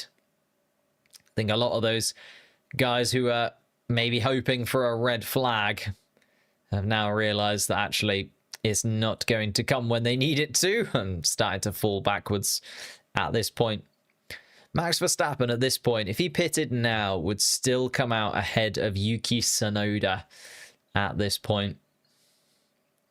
That is how much quicker Max Verstappen has been. The only driver within touching distance, and I don't know if you can call it touching distance when it's 14 seconds, but within a pit stop, let's say, is George Russell. It's been another dominant performance from Verstappen. Stunning from him in qualifying yesterday to be able to deliver in the way that he did. And, you know, people talk about Max Verstappen. Does he do too much? You know, he cares too much about sim racing. He was racing last weekend. Should he have just been resting and focusing on Formula One? But just continues to deliver. You can't really talk about should he have been resting ahead of this weekend rather than racing last weekend when he's still able to deliver this kind of performance week in, week out. An absolute machine at the front of the track. 16 laps between him and his 67th win in Formula One. He's going to get that 100 as well, isn't he? He's closing in on Schumacher and Hamilton ahead in the standings. Hamilton looking unlikely to add to his wins in Formula One at Ferrari at the moment. It's still a long way to go, though. 40 to catch up to Lewis Hamilton. 40 wins needed by Verstappen, but still so young in his career. Sort of up to Verstappen whether he wants to hang around long enough to get that, I think. And Lando Norris being told to put his foot down and get a little bit closer to Yuki Tsunoda ahead.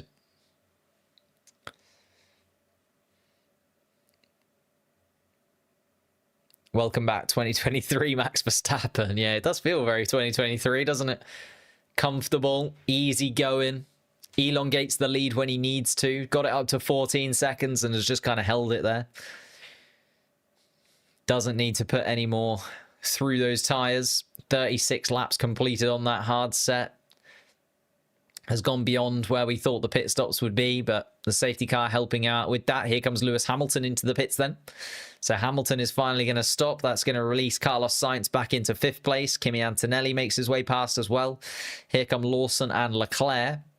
Hamilton comfortably ahead of Hadjar, but still behind his teammate in 9th place.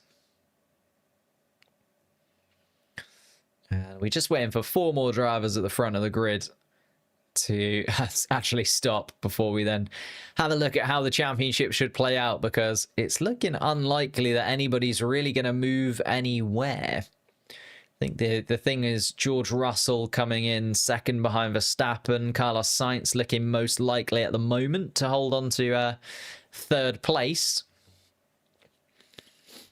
And McLaren looking likely to bring Lando Norris in. Nico Hülkenberg finally stops, as he hasn't yet stopped inside of his Stakes Sauber car, but not really much to talk about as he's down in 17th place.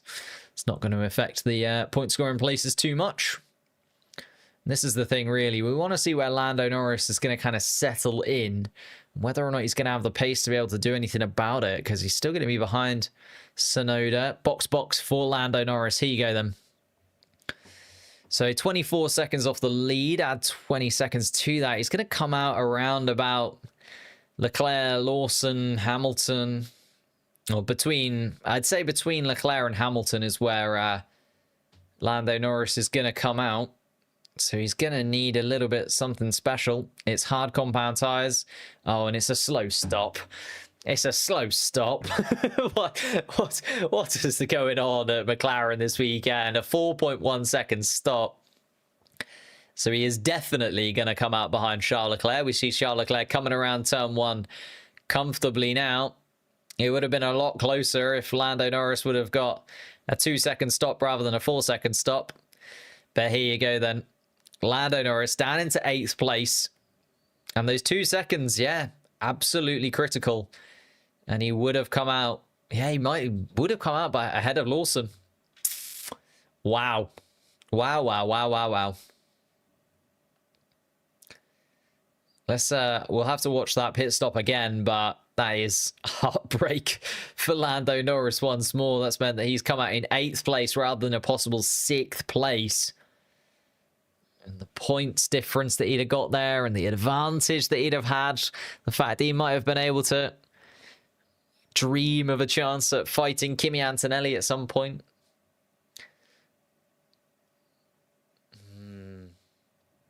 To the front right, possibly, we're looking at. Here you go. Lando Norris comes in. Yeah, front right tyre just wouldn't quite go on. Tyre's gone on, but the wheel nut wasn't fully tight. And you could see the front right. Oh, that's a couple of weekends in a row now. Lando Norris losing all the luck when it comes to pit stops. Here comes Yuki Tsunoda. Thought that might be Max Verstappen. Whew. It is not. It's Yuki Tsunoda. In and out. Carlos Sainz back up into the podium places then for Williams. Looking absolutely brilliant from Carlos Sainz this weekend. Tsunoda's coming around the corner. Here comes Lawson and Leclerc. And Tsunoda has got the jump on them.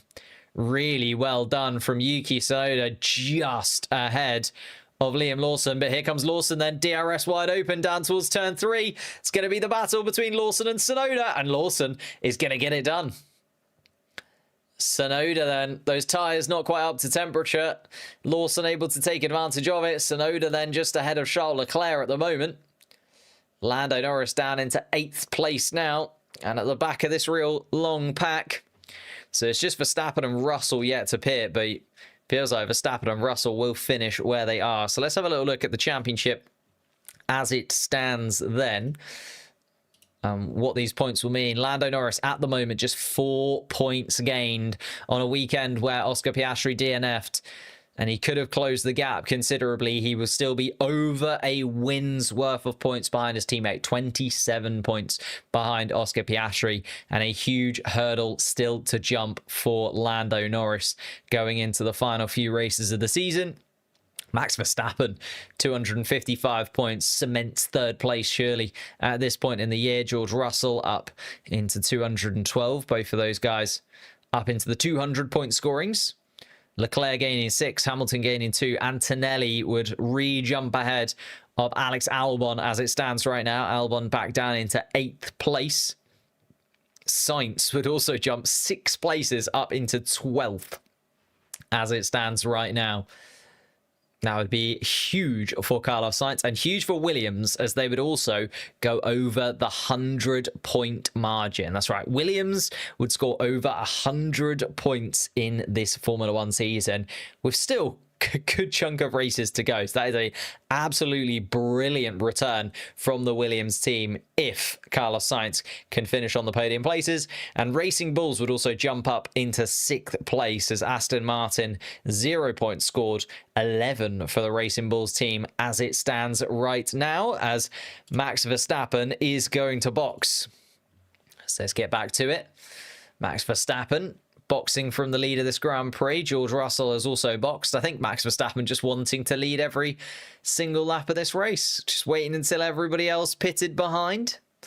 Verstappen's going to pit, come back out in the lead. George Russell comes out ahead of Carlos Sainz as we expected. 2nd place, Carlos Sainz in 3rd. A 1.6 second gap between Sainz and Antonelli. And then Liam Lawson, 7 seconds adrift, is now under pressure from Charles Leclerc. Lewis Hamilton has also just put in the fastest lap of the Grand Prix so far on those medium tyres that he's got. Hamilton maybe will be able to come into this battle with Lawson, Tsunoda, Leclerc, Norris, all within touching distance. It's not over and done with for those guys yet. Carlos Sainz will be under pressure from Antonelli. Lawson will be under pressure from Tsunoda. Lando Norris is now right under the rear wing of the Ferrari, has the tyre advantage, is going to be able to get side by side with Charles Leclerc and moves up a position. Lando Norris up into 7th place. Gains some more points on his teammate, a couple more points in the bag then for Lando Norris if he can finish where he is right now. It's going to be a tough ask though. There's a lot on the line for Lando Norris this weekend. Will he be able to get in front of Tsunoda and maybe even Lawson? Fresh hard tyres on Lando Norris's car, slightly scrubbed set on Tsunoda, and Lawson has gone a long way on those hard compound tyres ahead. So Lando Norris, there's a 5th place up for grabs here for Lando Norris if he can really put together these final 10 laps. In terms of the constructor standings as well, we didn't mention, but Mercedes would move ahead of Ferrari at the moment, as Charles Leclerc and Lewis Hamilton will get 6 points between them. George Russell 18 points, Antonelli 12, so 30 points for the Mercedes team at the moment on the board. And George Russell came into the pits so incredibly hot. Wow. Hits the pit limiter, hits his marks. It's a really good stop from the Mercedes team for George Russell. and made sure that he got out in front of Carlos Sainz. George Russell getting everything absolutely spot on. And George Russell's pace today has been really, really good, has to be said. Just a shame that he kind of lost the position down behind Yuki Tsunoda towards the beginning of the race, because we might have even been able to see Russell fighting for the lead here. But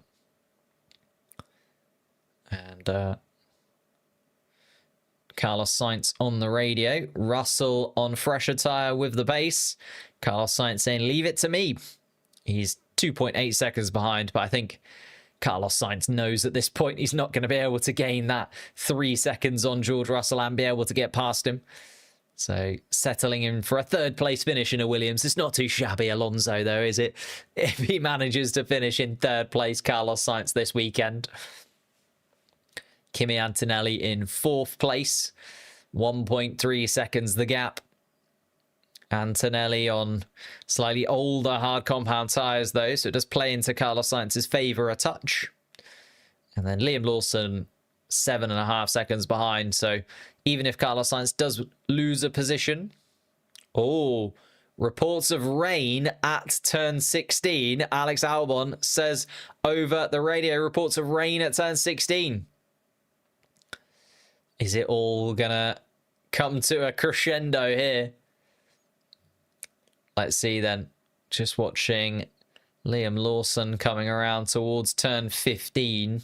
How heavy is this rain through turn 16 then? Can't see it coming down too much. No, it's not. Not anything worth shouting about. There goes Liam Lawson. Yuki Tsunoda fighting him for 5th place, and Lando Norris frustrated that Yuki Tsunoda is still within DRS range of the RB, because Lando Norris trying his best to get past the Japanese driver sooner rather than later. Tsunoda versus Lawson. Here comes Tsunoda then on Lawson. Lawson goes to the left-hand side of the track to cover him off and is able to keep that position for now. Lewis Hamilton, though, has just moved in front of Charles Leclerc. Where's Charles Leclerc in all of this? Leclerc's fallen off of a cliff. Leclerc was just behind Lando Norris, but Leclerc's tyres may be just completely and utterly done. Hamilton moves ahead of his teammate. Wow. Charles Leclerc then, I think, actually letting his teammate by. Hamilton up into 8th place, and a big tyre delta between Hamilton and Leclerc, but wasn't expecting it to happen that soon. Maybe Hamilton is thinking about moving into the possibility of fighting for these top-end point-scoring places. 5th, 6th, 7th, 8th. Could be a nice little battle between Lawson, Tsunoda, Norris and Hamilton to play into the final part of this Grand Prix. Lando Norris DRS to Tsunoda. Tsunoda DRS to Lawson. Lawson holding everyone up, so Hamilton has the opportunity to close the gap. Hamilton 2 seconds adrift of Lando Norris. You can see the Ferrari in the background as the 3 cars come around to turn 16. Lawson still leading the trio. Tsunoda will have the DRS once again, though, to the RB car ahead of him. They swapped positions at the beginning of the season after Liam Lawson only got 2 races inside of that main Red Bull team. Will they swap positions here in Azerbaijan, or can Liam Lawson hold on to the top spot? Tsunoda has a look once again. DRS is open. Lando Norris also closing up to the back of Yuki Tsunoda. Nothing doing for anybody at the moment, with 8 laps left to play out here in Azerbaijan. The DRS is open for all of them once again. Lando Norris closing into the back of Tsunoda once more. Tsunoda not really that close to the back of Liam Lawson at the moment. Lawson was able to get the jump on Tsunoda after the pit stops. And Tsunoda hasn't been able to rebuttal as of yet. On the fresher tyres, though, is Yuki Tsunoda. Has those medium compound tyres. So Liam Lawson's 24-lap-old hard compound tyres. They were a slightly scrubbed set, so Lawson has done 23 laps on those tyres during today's Grand Prix. George Russell, 12.5 seconds adrift of Verstappen. 4.5 seconds to Sainz, another 2 seconds to Antonelli. Antonelli really hasn't been able to close that gap, and Carlos Sainz's tyre advantage is looking like the top 3 positions are locked in place. Kimi Antonelli is going to come home to a maybe slightly disappointing 4th place, considering the pace that George Russell has had, but still a very solid point scoring place for Kimi Antonelli. It's behind where the action is happening. Lawson, Tsunoda and Norris. Here they come around turn 16 once again. Tsunoda a little bit closer than he was last time around. About 0.6 of a second between Tsunoda and Lawson. Another 0.6 of a second to Lando Norris behind as well. Here we go then. 5th, 6th, 7th and 8th place Lewis Hamilton is also joining the pack. He's a 1.5 seconds off the back of Lando Norris. Tsunoda though weaving around trying to find a gap. Lawson covers to the inside of the track and Lawson covers the inside of turn 1. Yuki Tsunoda can't make the move this time around. Down towards turn 2, I don't think Yuki Tsunoda is quite underneath the rear wing of Lawson enough. Maybe, though, has opened the door to Lando Norris. Norris has the DRS as well as Yuki Tsunoda. Norris looks up to the inside of turn 3, not able to go for a move, though. And Lando Norris knows that those points are agonizingly close. 6 points on the board now for Lando Norris at the moment. Looking at the championship, it means that Lando Norris would go on to 299 and be exactly 1 win's worth of points, 25 points behind Oscar Piastri as it stands. If he can get himself within a win's worth of points, within 25 points though, if he can move up just 1 position, be absolutely massive for the championship and huge for Lando Norris's chances of winning it.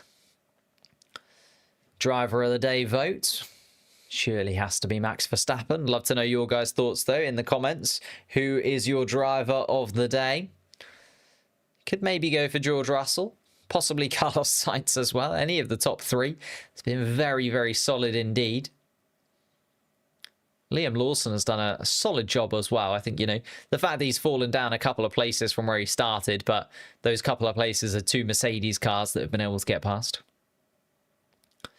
And Lewis Hamilton being complimentary of the 3 ahead, saying that they're very fast, but is almost within DRS range. Lewis Hamilton is closing in. Very, very close is Lewis Hamilton, but not quite within DRS yet. Watches Lawson, Tsunoda and Norris continue round again. Lawson still holding on to 5th place with 6 laps left of racing to go. Tsunoda getting frustrated now. That Racing Bulls car needing the points in the Constructors' Championship, trying to get ahead of Aston Martin and put in a little bit of a gap between them and Aston Martin, knowing that Aston Martin will come back at them. Some tracks coming up where it does feel like Aston Martin will be able to score points. The Racing Bulls car, though, does feel like the fastest of the midfield cars generally at the moment. Hadjar and Lawson both putting in very, very solid performances. Hadjar, come on. Hadjar 4.5 seconds off Leclerc. I don't think that's quite going to happen, to be honest with you. But you never know. He was a half a second quicker than Charles Leclerc last lap. Maybe he can do it. Sainz 100% deserves driver of the day. Driver of the weekend. I think driver of the day and driver of the weekend.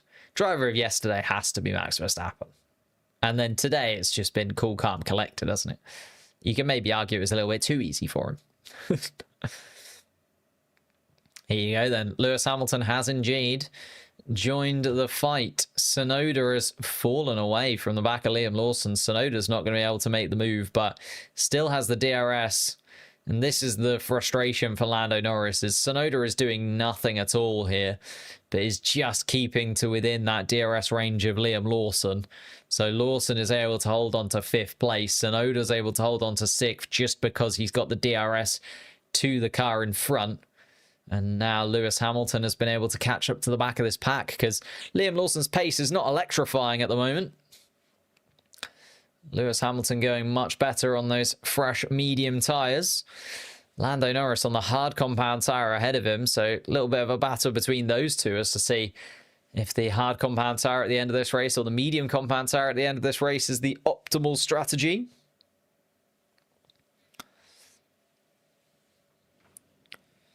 Lawson driver of the day. Yeah, I could see that most certainly. Done a very, very good job. As I say, the only two drivers that have been able to get the advantage over him are the two Mercedes cars, and both of the Mercedes have shown some real solid pace throughout this Grand Prix. George Russell in particular, I think, has been very, very good. And it's just been able to get those lap times in exactly when he needed to. Even if he wasn't given the advantage to try and get past Liam Lawson, like earlier on in the Grand Prix, if George Russell hadn't been pushed wide by Antonelli, and then when he caught up to the back of Antonelli had been given the go-ahead to go past him, would he been able to close in 14 seconds? Possibly not, but I think he'd be a lot closer to Max Verstappen than he is right now. There's a few things that have played against George Russell, and he's still been able to contend with them, get over them, and put in some very, very fast laps when needed. Saying that, Kimi Antonelli, a second and a half behind Carlos Sainz. We're looking at Lawson again. Tsunoda trying to close in behind. Lando Norris has a little look at the Red Bull. Not happening this time around. And Hamilton has indeed joined the DRS train behind Liam Lawson. Tsunoda just hasn't got the pace, unfortunately, for Lando Norris and Ferrari fans, because Norris and Hamilton are quicker than Liam Lawson, but Tsunoda is causing the headache by just being in between. Cool, calm and collected from Liam Lawson, making sure he doesn't make any kind of mistakes. Tsunoda, the frustration behind is that he's giving it everything that he's possibly got. Lando Norris using every single little bit of his battery to hold on and try his best to just gain even the tiniest of advantages to Yuki Tsunoda, but Tsunoda has the DRS, so the DRS is negated. Lando Norris knows that Lewis Hamilton is now behind as well, so can't do anything too crazy.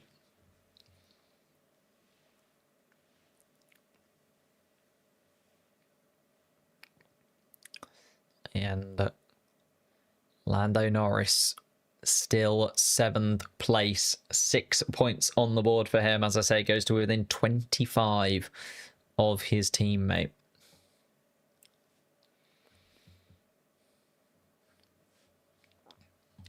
Gonna get the blue flags. We are indeed. Max Verstappen catching up to the back of the two Alpines. The Alpines in a straight line, just absolutely horrendous. In a straight line, aren't they?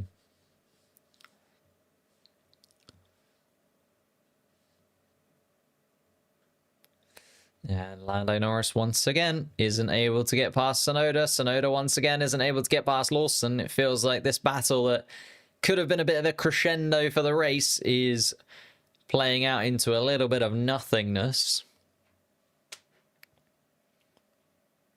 Regardless of if George was given track position over Kimi, he still wouldn't have challenged Max. Oh no, most certainly not. Yeah. He wouldn't have challenged Max, but that gap would have been a little bit nicer for him.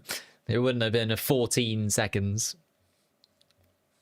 But yeah, George Russell is... That's what I mean, though. George Russell has still been able to optimize where he finishes and is still 5 seconds ahead of Carlos Sainz, even with all of the issues that he had and even with all of the hurdles that he did have to jump over throughout the Grand Prix. So I'm impressed with George's ability to just sort of keep his head down and perform, even when it was tricky for him to do so.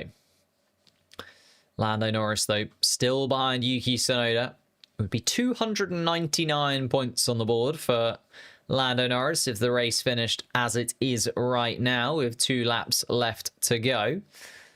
So Lando Norris, 25 points adrift of Oscar Piastri would where he would slot in. Exactly 1 win's worth of points. And you always need to be within that 25. As long as you're within that 25, particularly, obviously, going towards the final 2-3 races of the season, if Lando Norris can keep himself within 25, it will go all the way to Abu Dhabi.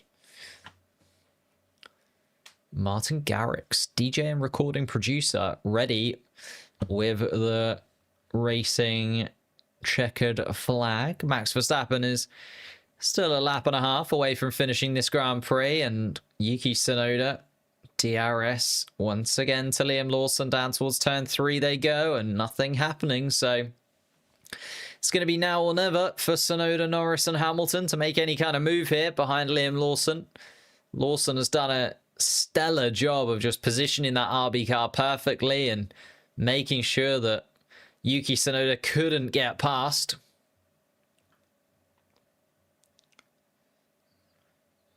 We get through the middle part of the track once again. Nothing doing through here. It's a very narrow part of the circuit, this second sector. Come up the hill through turns 7, 8, 9, 10, 11 and 12. Round 13, 14. Here comes Liam Lawson. Turn 15 is so crucial. You got to get that perfect. Then you launch yourself down towards turn 16. And then 16 is where it all happens. Making sure that you get the right traction out of there. Get yourself in a position where Tsunoda can't get within touching distance. Max Verstappen, though, fastest lap of the Grand Prix from the Dutchman. Just to make sure everyone knows how fast he really is. Fastest lap of the race. Led every single lap. Had pole position. It's a pretty perfect weekend. Here comes Tsunoda then, defending from Lando Norris. Norris does have a little look up the inside. Can't go around the outside, though. Tsunoda. Lando Norris trying so hard to get past Yuki Tsunoda, trying every little trick in the book. But Tsunoda able to just close off that gap. Here comes Lando Norris then, up the inside of turn 3. No, isn't close enough, and Tsunoda gets through turn 3. And that feels like it's done and dusted for Lando Norris. A 7th place finish is the best that he did. Qualified 7th, finished 7th. Lando Norris will rue the day, especially as Oscar Piastri spent 51 laps sitting by the side of the track, watching his teammate go past, stuck behind the midfield cars. But here comes Max Verstappen then. We haven't focused on him much throughout the Grand Prix. He's 14, nearly 15 seconds ahead of George Russell in second place. Waited until everybody pitted. Slotted himself into the pit lane just at the right time. And takes the win here in Baku. Max Verstappen, his 67th win in Formula 1. And back-to-back wins. Lauren McKees, take a bow. Red Bull, back-to-back winners in Formula 1 once again. George Russell then comes home in second place. A very, very solid race from George Russell to come home in second. Carlos Sainz takes a podium place for Williams. Kimi Antonelli then comes home in fourth. Liam Lawson looks set in for fifth place. Here he comes, Liam Lawson across the line. Then Tsunoda and Lando Norris in seventh place. Hamilton in eighth. Charles Leclerc in ninth. And Isaac Hadjar, the final points scoring place. Alex Albon is actually running around in 11th after pitting at the right time. The Williams car had the pace there, but 10-second penalty for Alex Albon is also going to be applied after he comes past the checkered flag. Bortoleto and Behrman in 12th place and 13th place, squabbling for it behind. But Verstappen on the radio. A stunning drive from him, Bortoleto and Behrman within 10 seconds of Alex Albon. So Alex Albon, as I thought, does fall down to 13th place. Ocon then comes across the line 14th. Alonso comes across the line 15th. Hulkenberg 16th place. It's going to be Lance Stroll who comes around in 17th. Gasly and Colapinto have already finished as they were lapped by Max Verstappen. Verstappen comes around to celebrate another win in Formula 1 and a well-deserved win considering the race that he had to put in and the qualifying he had to put in yesterday. Let's face it, Max Verstappen won it on Saturday, but a very, very solid race from him. And then if we look at the championship very quickly before we go, Oscar Piastri still leads it, of course. He leads by 25 points to Lando Norris in second spot. Only the 6 points for Lando Norris today. Verstappen 25 moves up to 255. Russell up into 212. Very happy indeed with a second place finish. Has to be George Russell. Don't know if he could have done much more than there. Charles Leclerc and Lewis Hamilton both score points for Ferrari, but as you can see, Ferrari do slot behind a Mercedes in the Constructors' Championship. Mercedes now 4 points ahead of the Scuderia. Kimi Antonelli also moves himself back up into 7th place in the standings, 8 points ahead of Alex Albon, who scores no points today. Isaac Hadjar gets 1 point on the board in 9th place and stays where he is. Williams consolidate 5th place. They move over the 100-point margin. 101 points for Williams now in the Constructors' Championship. RB, with Liam Lawson scoring those points, move up into 6th place. They're now 10 points ahead of Aston Martin, who slot down into 7th. On that note, Carlos Sainz moves up 6 places into 12th place in the Drivers' Championship. He's now on 31 points, just 1 point behind Lance Stroll and 1 point ahead of Liam Lawson. Lawson also gaining 10 points up into 30, means he moves ahead of Fernando Alonso and Esteban Ocon as well. Alonso, Ocon, Gasly all move down 2 positions. Yuki Tsunoda gaining 8 points, moves him up into 17th place, and that's about it, as Bortoletto and Behrman also move back to 18th and 19th place. Goodness gracious me, it has changed the championship a considerable amount, hasn't it? Flipping heck, that was a hell of a Grand Prix, and what a weekend for Formula One. Thank you guys so much for watching. If you are a member, I'll be live in for 4 or 5 minutes. Just let me quickly set up for the members only live stream post race show. If you want to come over and join us for that, we have a little chat about the podium ceremony and how all of the cars got on throughout this Grand Prix. What a race weekend it was. Couple of weekends now until we are back with the Singapore Grand Prix weekend on the 4th and 5th of October. Thank you guys so much again. I will see you very, very soon.